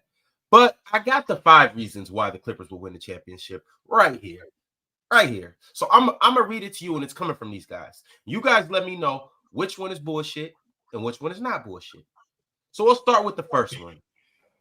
The first one is they're the only team with 4 of the top 10 players from the past decade. So is that a valid reason? No. Paul George, a top 10 player of the last decade? Last 10 years? And Damo says that Russell Westbrook is probably the worst guard in the league outside of Killian Hayes. So what does that mean? What does that mean to you, though? What do you think of Russell? No, I'm asking Ron. No, bro. I'm saying it to Ron. The Houston Rockets had. No, go ahead, Joe. The Houston Rockets. Damo, I'm just saying if that's what Ron's logic is, then he ain't really saying nothing because you think that Russell Westbrook is one of the worst guards. I don't think that's Ron's logic, though. I think that's Mookie logic. I hope that's Mookie logic because if that's Ox logic, Ox, we're gonna have to have a conversation. I'm not gonna say who it was from. It's one of the 2. I think that's a Mookie take. That's a Mookie take.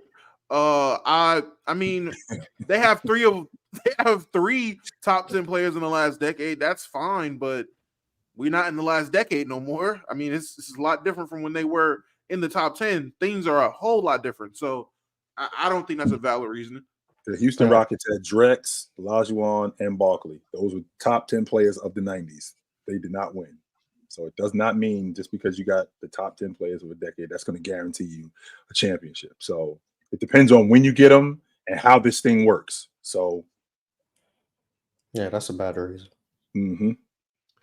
All right, next. I was told that the Clippers have the best point guard duo in the NBA with James Harden and Russell Westbrook. That was Bob who said that. Bob said that because Mookie hate Russell Westbrook, so Bob said that. Not today. Is this a valid reason why they can win an NBA championship? Not today. No. Not today. Do you guys believe We've seen them. We've seen Russ and James Harden together years ago, and they got smoked. Just them together. Just them 2 together. We saw them together, and they got smoked. And this is a Russell Westbrook who was like 27-8. This is James Harden who was like 25-10, and they got smoked. He averaged 30. Bro, I thought I didn't like Harden. The year he was Damo with hate. Russell he Westbrook, hates he averaged 34 game that year, Mm-hmm. and they got smoked. And Smoke. Mookie said, "I don't hate Russ." I didn't say that. Nah, Damo hates Russ. I don't hate Russ. I'm just honest about him. No, you hate Russ. You also said you No, hate you hate Russ. Russell I Westbrook. don't know why we're Bro, switching up now. hate You Russ. said you hate Damo, Russ. Damo. You said you hate Russ. I don't know why Damo, we're you switching said up I have now. a bias. we had a tier. Damo, we had a tier, and at the tier, you wanted to put him under the tier, not even on it. A list guy. You wanted to put him under it. That's what you wanted to do. Hate is such a strong word. Can we? I can concede with I have a strong bias against him. That's more acceptable. Hate is such a strong word, man. That sounds like some God, that sounds like some bullshit to me. Damo, I must ask you. Uh-huh. If we were to do another tier again, and you had the ability to make two tiers at the bottom below everything we did, there was a Killian Hayes tier and a Russell Westbrook tier, which tier would be higher? The Killian Hayes tier. Wow. Hey, Damo, you're scumbag, bro. You're scumbag. Wait, so if Russ was on the Pistons instead of Killian Hayes, are they 0-26? I possibly think they're -1 and 28. That's crazy. So the game they won. Possibly. Take that game back. That game doesn't count. That's the only. Russ only makes situations worse. That's the only. I don't see literally -1 28. I hope Russ pull up. But this is not hate. This is just strong bias, I guess. Strong bias, man.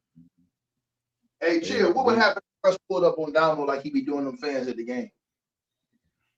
Damo with the drama, so I will get the clip of y'all life, man. I promise. That don't bother me at all, because being around Damo was with it. Damo with the drama. So if Russ would have run up on Damo, yeah, it would definitely be on.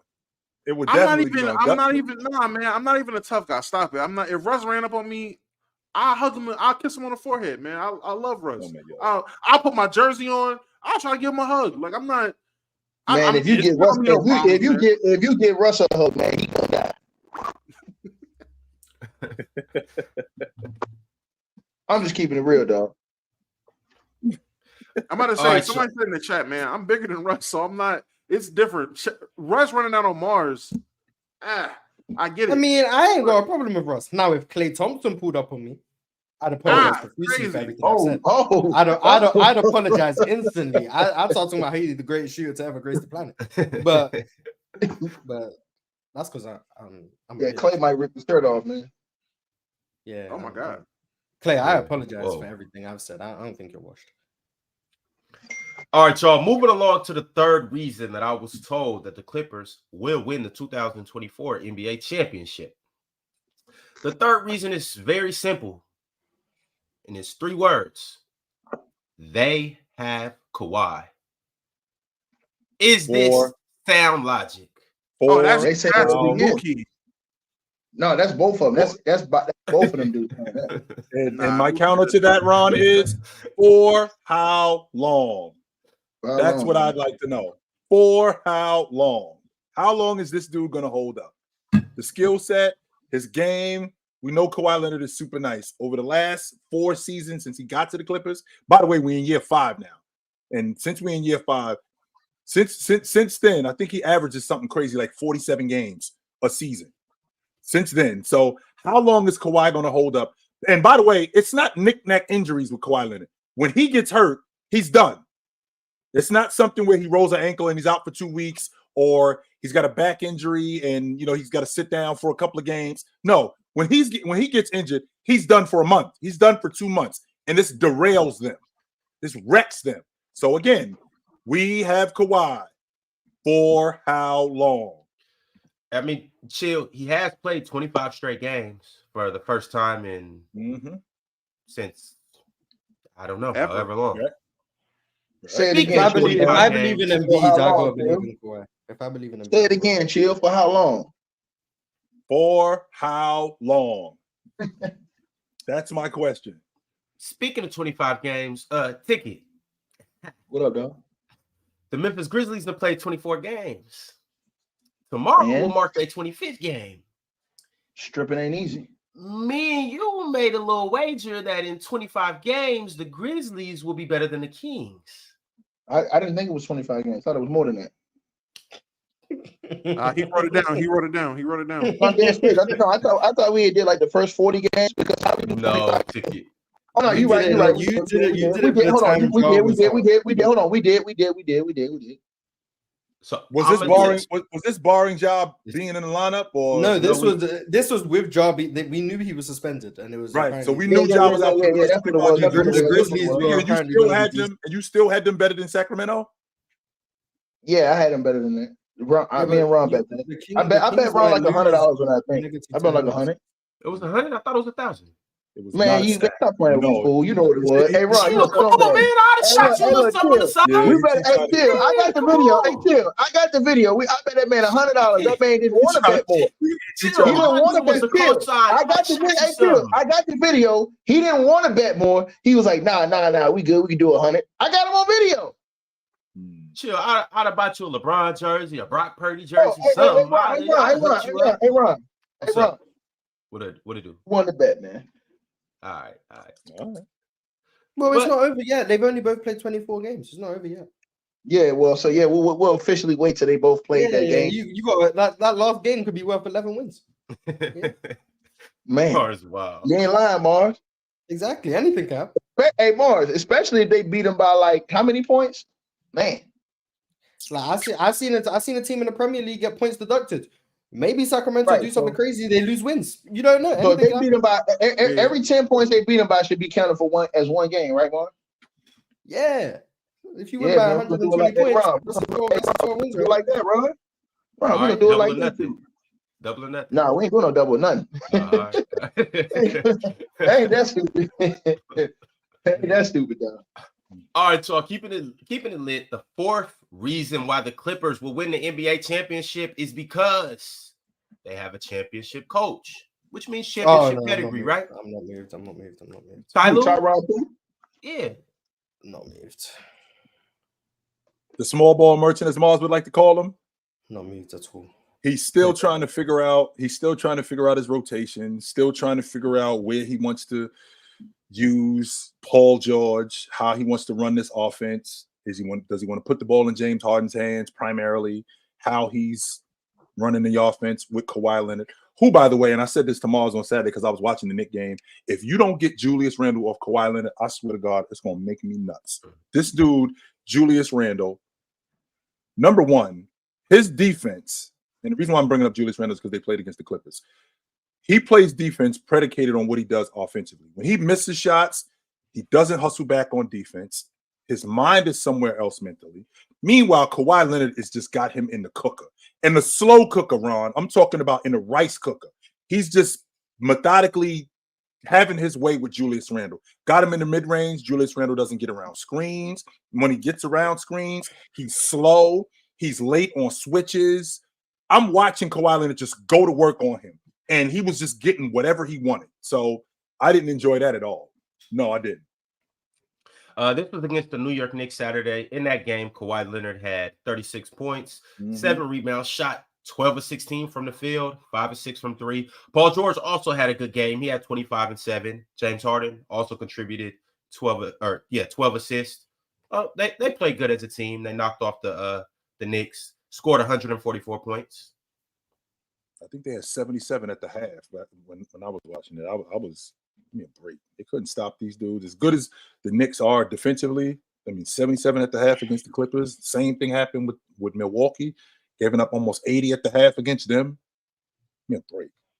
So right now, the first 4 reasonings aren't moving anybody. Neither of the 4. Definitely not Ty Lue. Definitely not. None of those reasons were valid for you. Can't we say the same thing about Doc Rivers?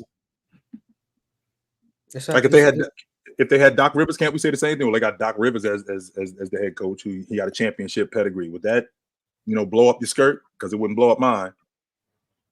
It's like saying the Warriors have a chance because they got Steph Curry and Chris Paul as one of the best point guard doers in the NBA, or because they got a championship coach, or because they got some of the top 10 players of the last. It's terrible. It doesn't mean anything.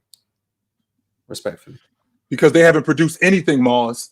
I mean, in the last 4 years, they've been to the conference championship. They had a meltdown in the bubble.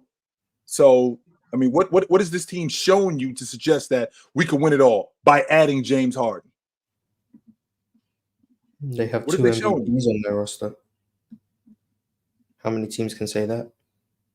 How many teams can say they have 2 MVPs on their roster? Let's see. Man, they showing you that thigh life, baby.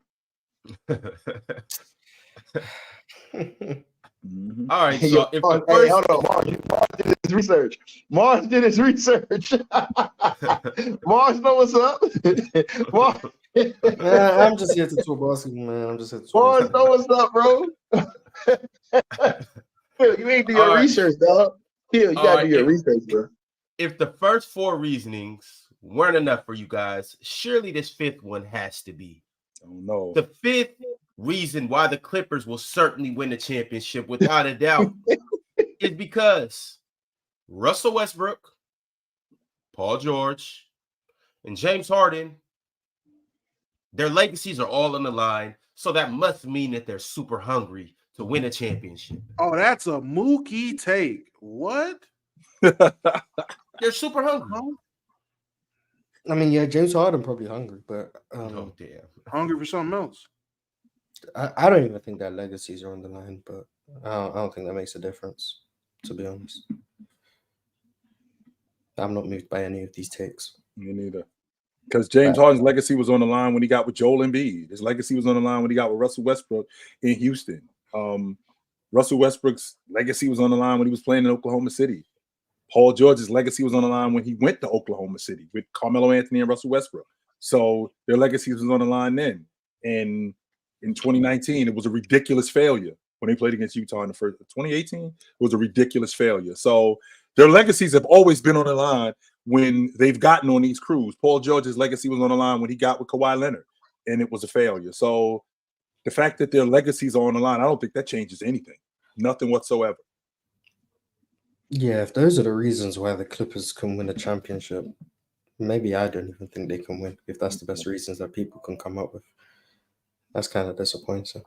This team is going to go as far. Their man is Kawhi Leonard. That's their guy.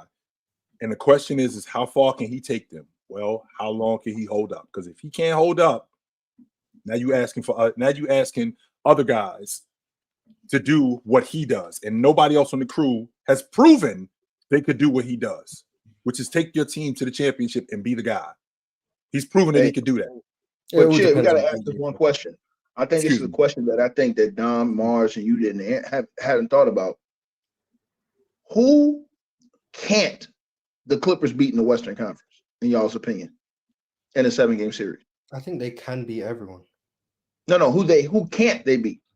But if like, they can what beat team do you everyone, look I don't up think and there's say- anyone they can't beat. I don't think there's anyone they can't beat. Oh, okay. I think it's just less likely than other teams, but I think they can beat any team if everything goes right.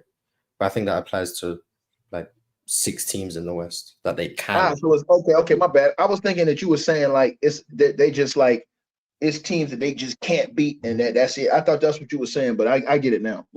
Well, there's no way we could say that, because if you're looking at what Kawhi Leonard has done when Kawhi Leonard is on top of his game, and you got a team that's rolling through the playoffs when Kawhi Leonard is on top of his game. We've seen him play at a championship level. We've seen that.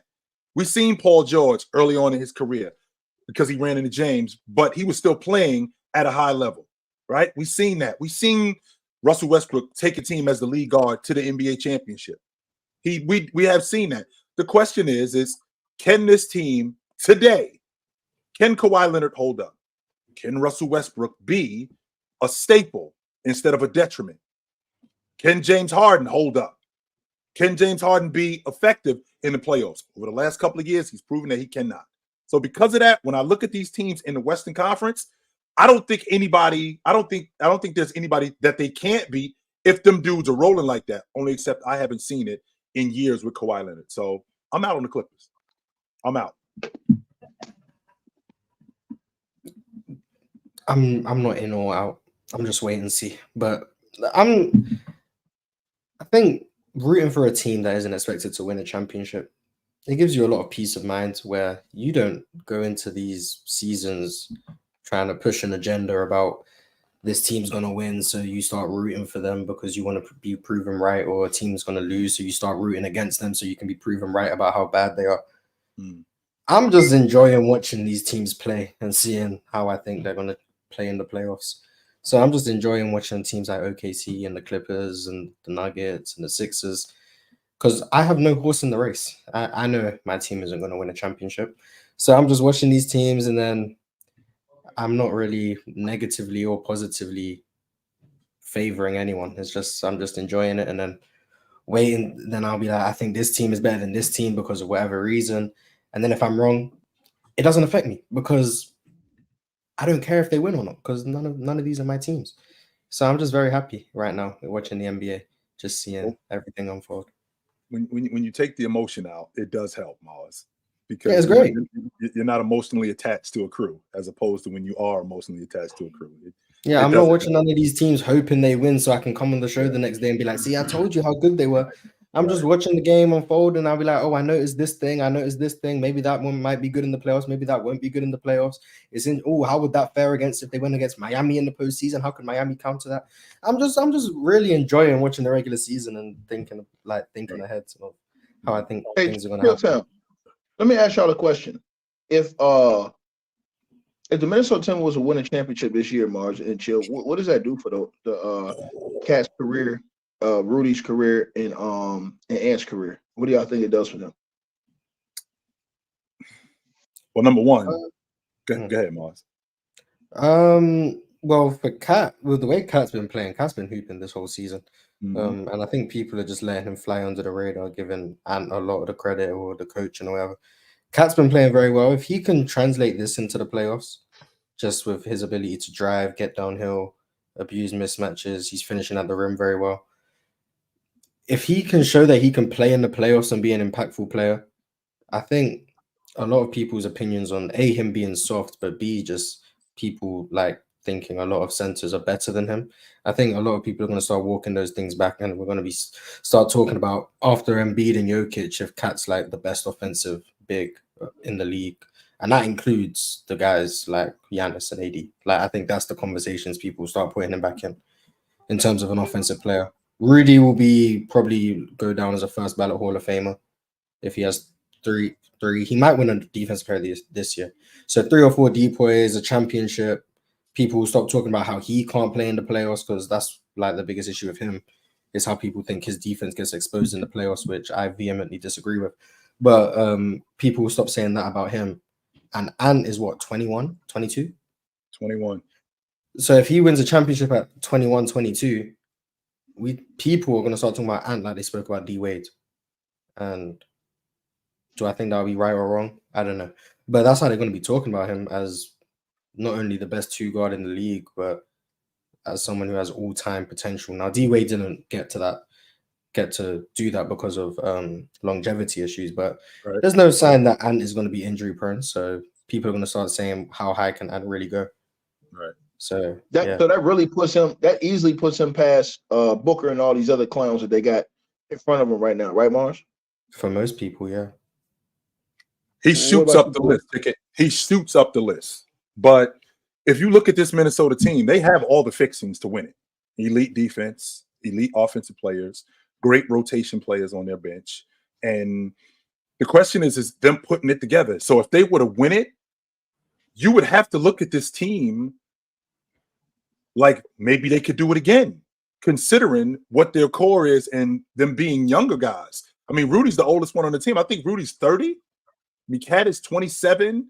Ant's 21. Jaden McDaniels is what, 20, 24 or something like that? 20, 23, 24. So if this team were to win it, there'd be no reason to think that this team isn't in the same category, even though they would jump Boston. But in terms of a future, they would be in the same category like the Boston Celtics, like all the other teams, where it wouldn't be a fluke.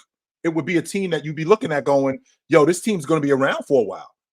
This team is going to be around for a while, and they have the necessary pieces to be in contention for the NBA championship, to win the NBA championship again. And I think that this does I think this does wonders for a guy like Rudy. And the reason why I feel like that is because that's the one thing that's missing from Rudy Gobert's career. The fact that him winning the NBA championship. He's been an all-pro, right? He's been an all-league defender. He's been the defensive player of the year. He's been an all-star. So if this guy ends up anchoring a team defensively to win the NBA championship, as good as Ant Edwards is, because Mars said he's 21. Mars, I would take it a step further than that.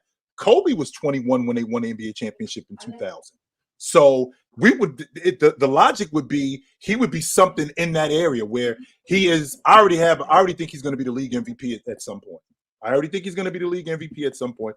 But there would be conversations like that. Yo, he's the next this guy.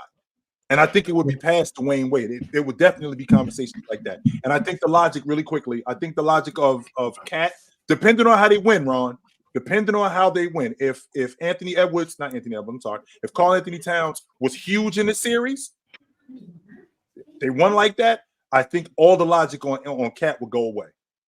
Cat's the X factor, in my opinion. Sorry, Alex, you can go. Welcome to the show.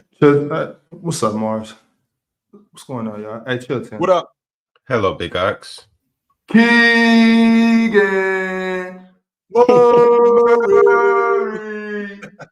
Hey, Whoopi Goldberg, you don't see the big brother here, fool? I didn't know what. Hey, look, I found my braids. I found my. Hey, Whoopi, it's all about that thigh life, baby. Oh man, but go ahead, Joe. I'm gonna interrupt the show. What's up, y'all? Do you? We talked about some reasons that you and Mookie had sent me about the Clippers winning the championship. Do you want to back up any of your statements or takes that you made? Well, not to get it misconstrued, I mean for any misunderstanding. I don't have the Clippers winning the championship.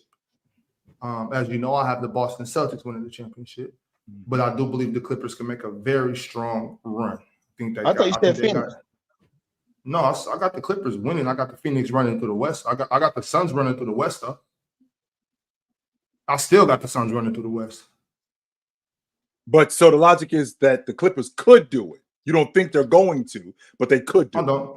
I mean, there's 6 teams that could, you know. We got the Nuggets, we got the Suns, we got the Clippers, we got the Bucks, we got the I don't think Celtics. Phoenix can do it. I don't think Phoenix could do it. Yeah, but I mean, as far as the Clippers go around, I sent through some reasons. I mean, they got Kawhi Leonard. That's a big reason. They got the top. They got 4 of the top 10 players of the past 6-7 years. That was your take. They're fully loaded. They're fully loaded. But Big Ox, am I lying? Mars, am I lying? Do they knock out 4 of the top 10 players of the past? It's true, but it's just not relevant. Right. Are they the same guys? Big Ox, like we ain't talking about Russell Westbrook from 2018, right? We ain't talking about James Harden from 2018. We talking about 2024 James Harden. He got a lot of miles on him. I mean, well, this is my thing, Chitchat. I look at it like this, right? So I'm past what I once was as a player on the court, right? Right. And sometimes I get out there and I run with some college guys. You know what I'm saying? I run with some guys that are peak athletes, you know what I'm saying, still in the gym every day. And when it comes down to the get down, those young fellas still can't get with me, chill. And so when I look at guys like James Harden, Paul George, Kawhi Leonard, they're gonna come up against guys like Donovan, Jason, all the guys. But when it comes down to that end of the third quarter, beginning of the fourth quarter, that's Kawhi Leonard. You know what I mean? That's Paul George. That's Russell Westbrook. That's James Harden. They're still who they are. Like they're not who they were in 2018, but these guys still got it. And I don't think we can deny the fact that especially Kawhi Leonard and Paul George are still peak. Maybe not at their peak, but they're still better than what these young guys are going to be in the fourth quarter. So you're saying they're battle tested. They're tried, true, and proven. And once again, I know when I give these examples, I'm clearly not talking about the NBA. But once again, like Ron, you know this. We've been on the court with some young fellas recently, and it's like these dudes are Division I athletes. But when it's time to play, I know I can't jump out the gym like I once could. but it's still not happening. And I feel like Kawhi Leonard and Paul George still feel that way. Like you guys still those Jason and Jalen cannot get with Kawhi and Paul, and that's just what it is. Ox, you might not still got it, but I run a 4-4. All right, that's all I'm gonna say. No doubt, my bad. No doubt. I said it earlier. I'm gonna say it again. I run a 4-4. All right. Okay. I ain't never been that fast, but Ox just gave his reasoning, but Mookie chimed in and he said, Reddit R Sports Debates, he said, Clippers defense is elite. Zubac has great elite rim protection. Harden's hands are active. Kawhi's been elite defensively. They can switch. They have a top 10 defense. That's true. Kawhi's defense has been elite this season. Yeah, but Mookie, you said I tried to tell y'all, and y'all been hating on Kawhi's defense. Kawhi was washed up on his pedal. Mookie said Kawhi was washed up. He had degenerative knees. Just because Mookie said that, don't make it true. It don't matter. I'm talking about what's going to happen in now. He's switching up his whole story now, Bob. He's switching up everything he said. Okay, that's what he said before. Be that as it may, Ticket. Be that as it may, Ticket. Don't use that as a reason to discredit Kawhi. Just because Mookie prematurely said that, don't use that as a reason to discredit Kawhi. You know what I'm saying? Discredit Mookie for switching up his take. Don't discredit Kawhi. No, that's what I'm saying. No, I'm saying about Dookie though. That's what Dookie said. Dookie said that. I didn't say that. Dookie Draw said that, bro. And look, and let me see. And like, I'm pretty sure you brought up. He need to wipe the crust. He need to wipe the crust out of. He need to wipe the crust out of his drawers and stand on what he said. Kawhi Leonard was washed up. He just said it 2 weeks ago. He just said 2 weeks ago. Don't stray from the subject though, Ticket. Don't stray from the subject though, Ticket. Hold on, but Bob, that's what he said. That's what he said, Bob. Okay, and I'm fine with that. But let's not stray from the point at hand, though, Ticket. Let's remember this stuff. I'm not letting Dookie come in here and lie though. He gonna stand on what he said, bro. Bob, I think that's irrelevant at the moment. I'm just saying. No. It is relevant. Hold on, Ron. It is relevant because you're not going to change the whole story. What I'm saying is, I don't think Mookie got crust in his drawers. That's the point I'm trying to make. Oh, okay. No, he's He just and the drawers Mookie's wearing right now. He just opened the pack. That's all I'm saying. Ticket, I'm gonna ask you, Ticket, because that was my main point. That was my main point. My main point. I got you. My main point is that do you like that. My main point is that the big dogs, the big dogs, the older cats, they still are at the top of the league. Ticket, I'm gonna ask you. I know you're not gonna let no young punk come and take nothing from you on this basketball court. You know what I'm saying? I feel like Kawhi Leonard still has something to prove, especially after that Phoenix series. No, hold on. I agree with you. Hold on, Bob, you're right. Bob, totally, Bob. You're 100% right. I'm not disagreeing with you. I totally agree with you saying. I'm saying that Dookie Draws was just saying the other day that Kawhi Leonard was washed up. Now all of a sudden he's telling Ron a whole different story. He said Kawhi Leonard was washed up and he need to go ahead and retire. That's what he just said on the show. He said that. I mean, sometimes we get pissed off and say stuff we don't mean. Like during the summertime, I was pissed off at De'Aaron Fox for Game 7. I was pissed off at Keegan Murray a couple weeks ago. You know what I'm saying? So it happens. We get a little overzealous from time to time and say things we don't mean. Mookie followed up that first Clippers is elite take. Clippers defense is elite take. And then he said, Ty Lue was actually coaching some good basketball. His rotations are actually good now. I'm very surprised. Mm-hmm. And when I sent you, Ron, that was one of my points. They got a championship coach. Mm-hmm. So the logic is that they can do it. Right. I believe they can. The logic is, could they do it? Will they do it? These things have to happen in order for them to do it. And I can't say it, Chilltown. You know, they done broke my heart 4 or 5 years straight. Right. I can't say that. I'm out. Chill, but I believe. And once again, I hate the, you know, I'm not much of a gambler man anyway. I'm somewhat of a dice shaker. But as far as being a gambler man, when I've been let down so many times, I hate to put all my chips on the acquisition of James Harden. That's because you love the acquisition of James. You lost him. But I love the acquisition of James Harden, though, Chitchat. Right? I do. And y'all know I've been hard on James Harden. Last year, I was not giving him no love. Right. But I love the acquisition of James Harden. I got to admit it. Me 2 years ago would be cussing me out right now. But like, what are you thinking?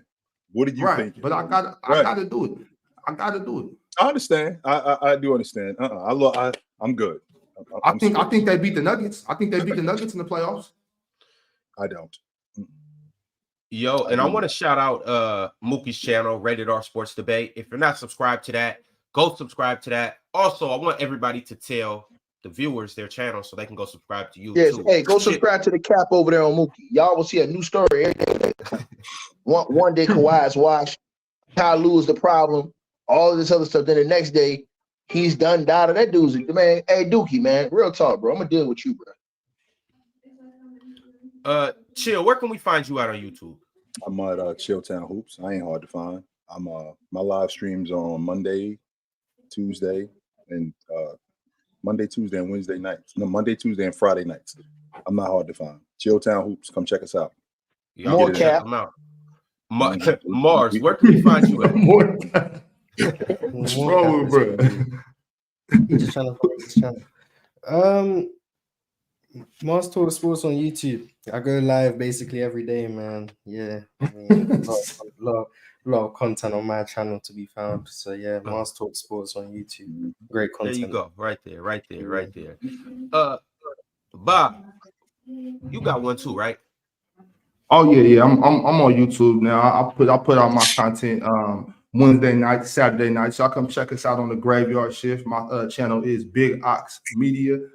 We do live stream Wednesday night, Saturday night. That's the Graveyard Shift. Monday morning, Friday morning. That's no snooze button.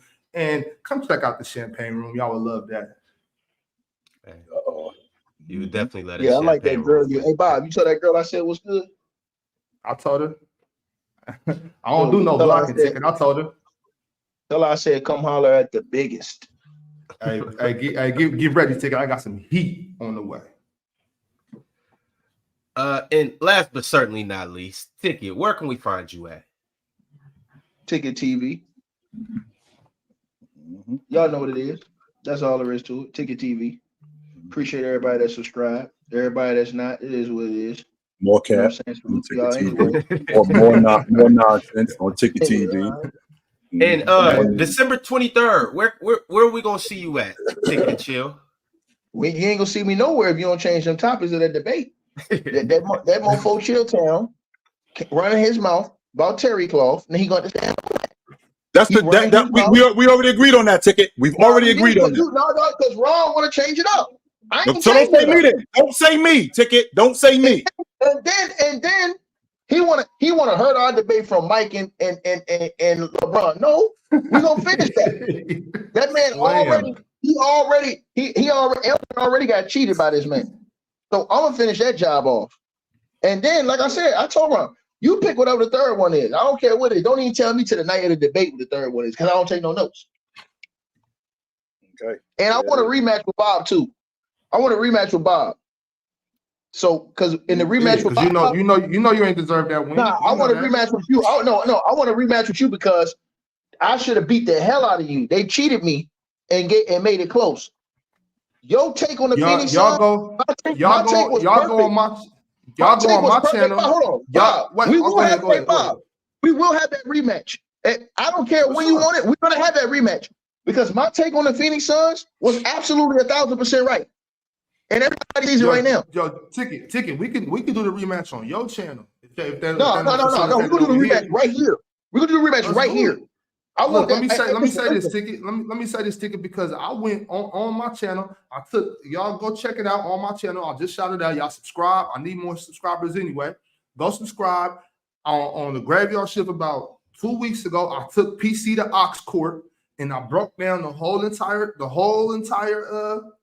battle. And I whooped you the first round, whooped you the second round, and you got me the third, no doubt. But the first and second, I whooped you hands down. Man, it was easy. Round, bro. Look at the Phoenix Suns. Everything I said my debate was still better than yours. No, it wasn't, bro.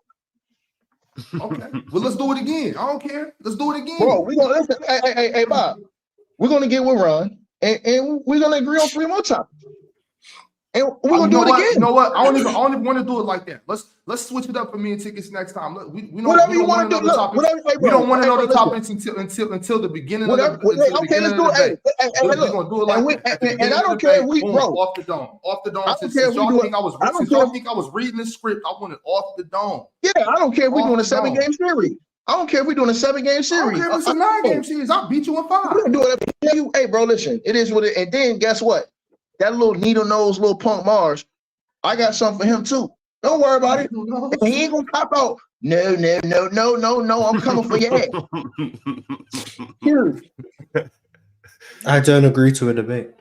Look at him. It don't matter. I'm gonna force you to. P Diddy run the city. P Diddy run the city. Show no pity. I'm gonna force you to. Shout out to Josh Giddey. Your ticket. I said P Diddy. P Diddy run the city. Shout out to Giddy. All right, y'all. It's time to end the stream, yo. This Super chat. Facts. Super chat. Kyrie the GOAT 1629 said, talk about Trae, him next to Wemby. What does Trae Young and Wemby look like? I don't hate that. Spurs just need any point guard, not Trae Young. They just need any. I actually really like that. Trae on the Spurs. Trae will throw a lob for sure. Mm-hmm. Did y'all see that the other night when he was pointing up and it went and just did a little fake dunk? Like that's all you got to do. That was funny. Like a Nerf hoop. They still not gonna throw it. Yeah, that was crazy. People found Malachi Branham's burner account on Twitter. That was funny. For real? Yeah, he had to deactivate the account. What was he saying? Basically, someone was on Twitter like talking about how Malachi Branham didn't give the ball to Wemby, and he started calling them broke. And then someone else replied and was like, "You're trash," and he was like, "But you're broke." Something, and everyone was like, "Yeah, we know this. We know this. You basically," and then the account got deactivated. That's hilarious. Did y'all talk about the Spurs beating the Lakers, or does the Laker media cartel not allow y'all to do No, we just brushed that under the rug. We don't talk about the Lakers. We don't talk about the Lakers ending the Spurs 19-game losing streak. Yeah, we did. I'm sorry, y'all. I get paid not to talk bad about the Lakers. Yeah. But if you guys bring it up, then hey, we just ignore that the Lakers are 0-2. We just ignore that. Hey, Mark, as long as none of us lose to an outsider, I'm cool. On like in debates? Yeah, damn right. Or however they want to get it. Debates, hands, whatever. So as long as we don't lose to an outsider, it's like family. I'll whoop Ticket, but you put your hands on Ticket, I'm putting you in the chokehold. I'll choke you right now. Like, I don't see nobody like, hey, real talk, chill. I put $1,000 on Mars on a bet against some of these clowns I'll be hearing talking on YouTube. Hey, I'll put the same way to tell you. But if you put Ron in the headlock, I'm gonna sock him in his ribs. Hey Ron, realistically, Ron, we need to start doing that, bro. We need to start challenging and setting up these debates. You know what I'm saying? Our team against their team. Period. Like our 5 against our 6, 7 against their team. Boom, and do the big debates like that and crush these dudes. We should have a big tournament like that. We should have a big tournament. You know what I'm saying? We're gonna line it up. Tell FYF to get his bums up again. No, we already dealt with them. We already dealt with them. No. I wanted to get with Arenas podcast. That's all I wanted with Ticket. That's all I wanted with Ticket. We need to go get Gil. We need to go get Gil. Right. Oh, yeah. Hey, look, you know he be down for the action because he be all up in these YouTube streets. Shout out to Gil. He will pull up on your channel now. Shout out to Gil. He will pull up on your channel. We went back and forth. We went back and forth, and Lamont saved him. Lamont started muting me because I was halfway ready. I was halfway toasting him in Lamont. Come on, man. Like I said, did you drop 60 on Kobe? Okay, then. I ain't never dropped 60. I ain't never dropped 60 on nobody more. So no. All right, we got a few more super chats. Almighty Lambo said, Ticket, didn't you say Cam Thomas's bad game didn't matter because they won? Now you hyping up a good game and a loss? I didn't hype up a good game. I just said he had 41. All right, Boy Don't Miss said, Ticket, Cam Thomas lost, so he wasn't hooping. That's Ticket's logic. He wasn't. He ain't do nothing. You don't win, it don't mean nothing. But hey, I will say this. They need to get rid of that damn. I don't like that code, bro. I don't like him. Cam Thomas is cooking and got 41 points, and you go to the game winner on Mikal Bridges. He missed a layup, then don't get back on D, and gives up the layup to Steph Curry. Come on, bro. Like, come on, man. That's insane. That's insane. He should have drew up the play for Cam Thomas. If Cam Thomas is cooking and got 41, why you drop the game winning play for Mikal Bridges? He drove high, wide open layup, and then it was still like 15 seconds left on the clock. He didn't even run back on D. He just stood there and stood under the basket, man. And Steph Curry went to full court, laid it up, game. Do y'all think sometimes coaches like be overcoaching with stuff like that? They'd be like, well, you shot, so the defense is probably gonna be on you. Let me go to this guy instead of just doing the obvious thing. Yes, they do. Mm-hmm. And players actually correct coaches. We've seen that in the past where a coach is trying to draw something up and a player's like, coach, just give me the ball. Game over right here. We ain't got to do all that extracurricular nonsense. Just give me the ball. So we've seen that in the past. Facts, chill. IRG came through with the super chat and said, thank you, Mars, for fact-checking that bot in Open Gym saying Kyrie should come off the bench when his plus and minus is great when Luka off the bench. What, Mars? Somebody said that Kyrie Irving should come off the bench in Dallas? Mm-hmm. Oh, my God. Open Gym's a weird place. These dudes is clowns, bro. What you expect? What? Yeah. Prince Ali Rogers said Curry is the new Mr. Triple Single. No, he isn't. That's cool. You see what Steph looks like without Draymond when he don't have someone just giving him the ball off screens. 0 for 8. Interesting.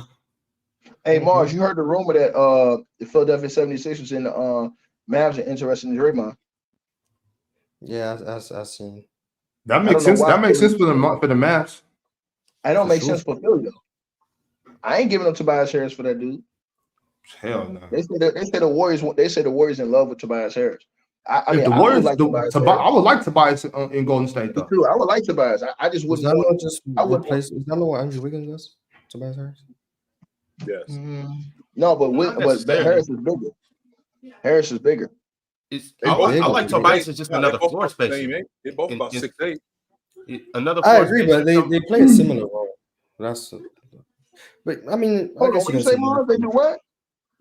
Wiggins and Tobias would play a similar role theoretically on Golden State. But if Tobias was on his team this year, he would undoubtedly be their second best offensive option. He would definitely provide in Golden State. Yeah, right now the way Wiggins is playing, he would definitely undoubtedly he'd probably average like 18 or 19, and he would be a threat. He would be somebody that it's like, okay, he helps Steph Curry to be able to navigate a little bit more.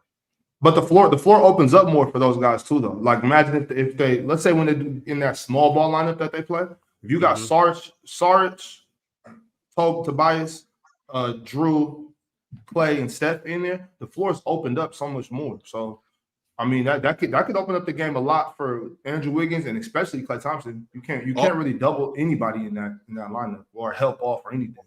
You're right, but also you lose a whole nother playmaker. So now it's like Steph Curry has to do everything.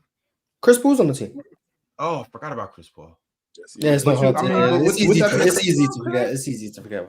With that being said, though, with Steve Kerr and that offense they run, if we're just moving the ball, cutting off off ball screens or whatnot, we don't need somebody to be our their key distributor like a Chris Paul or Draymond. And I'm not talking about a full game. I'm just talking about in spurts and just certain lineups. Draymond in Philly is interesting though.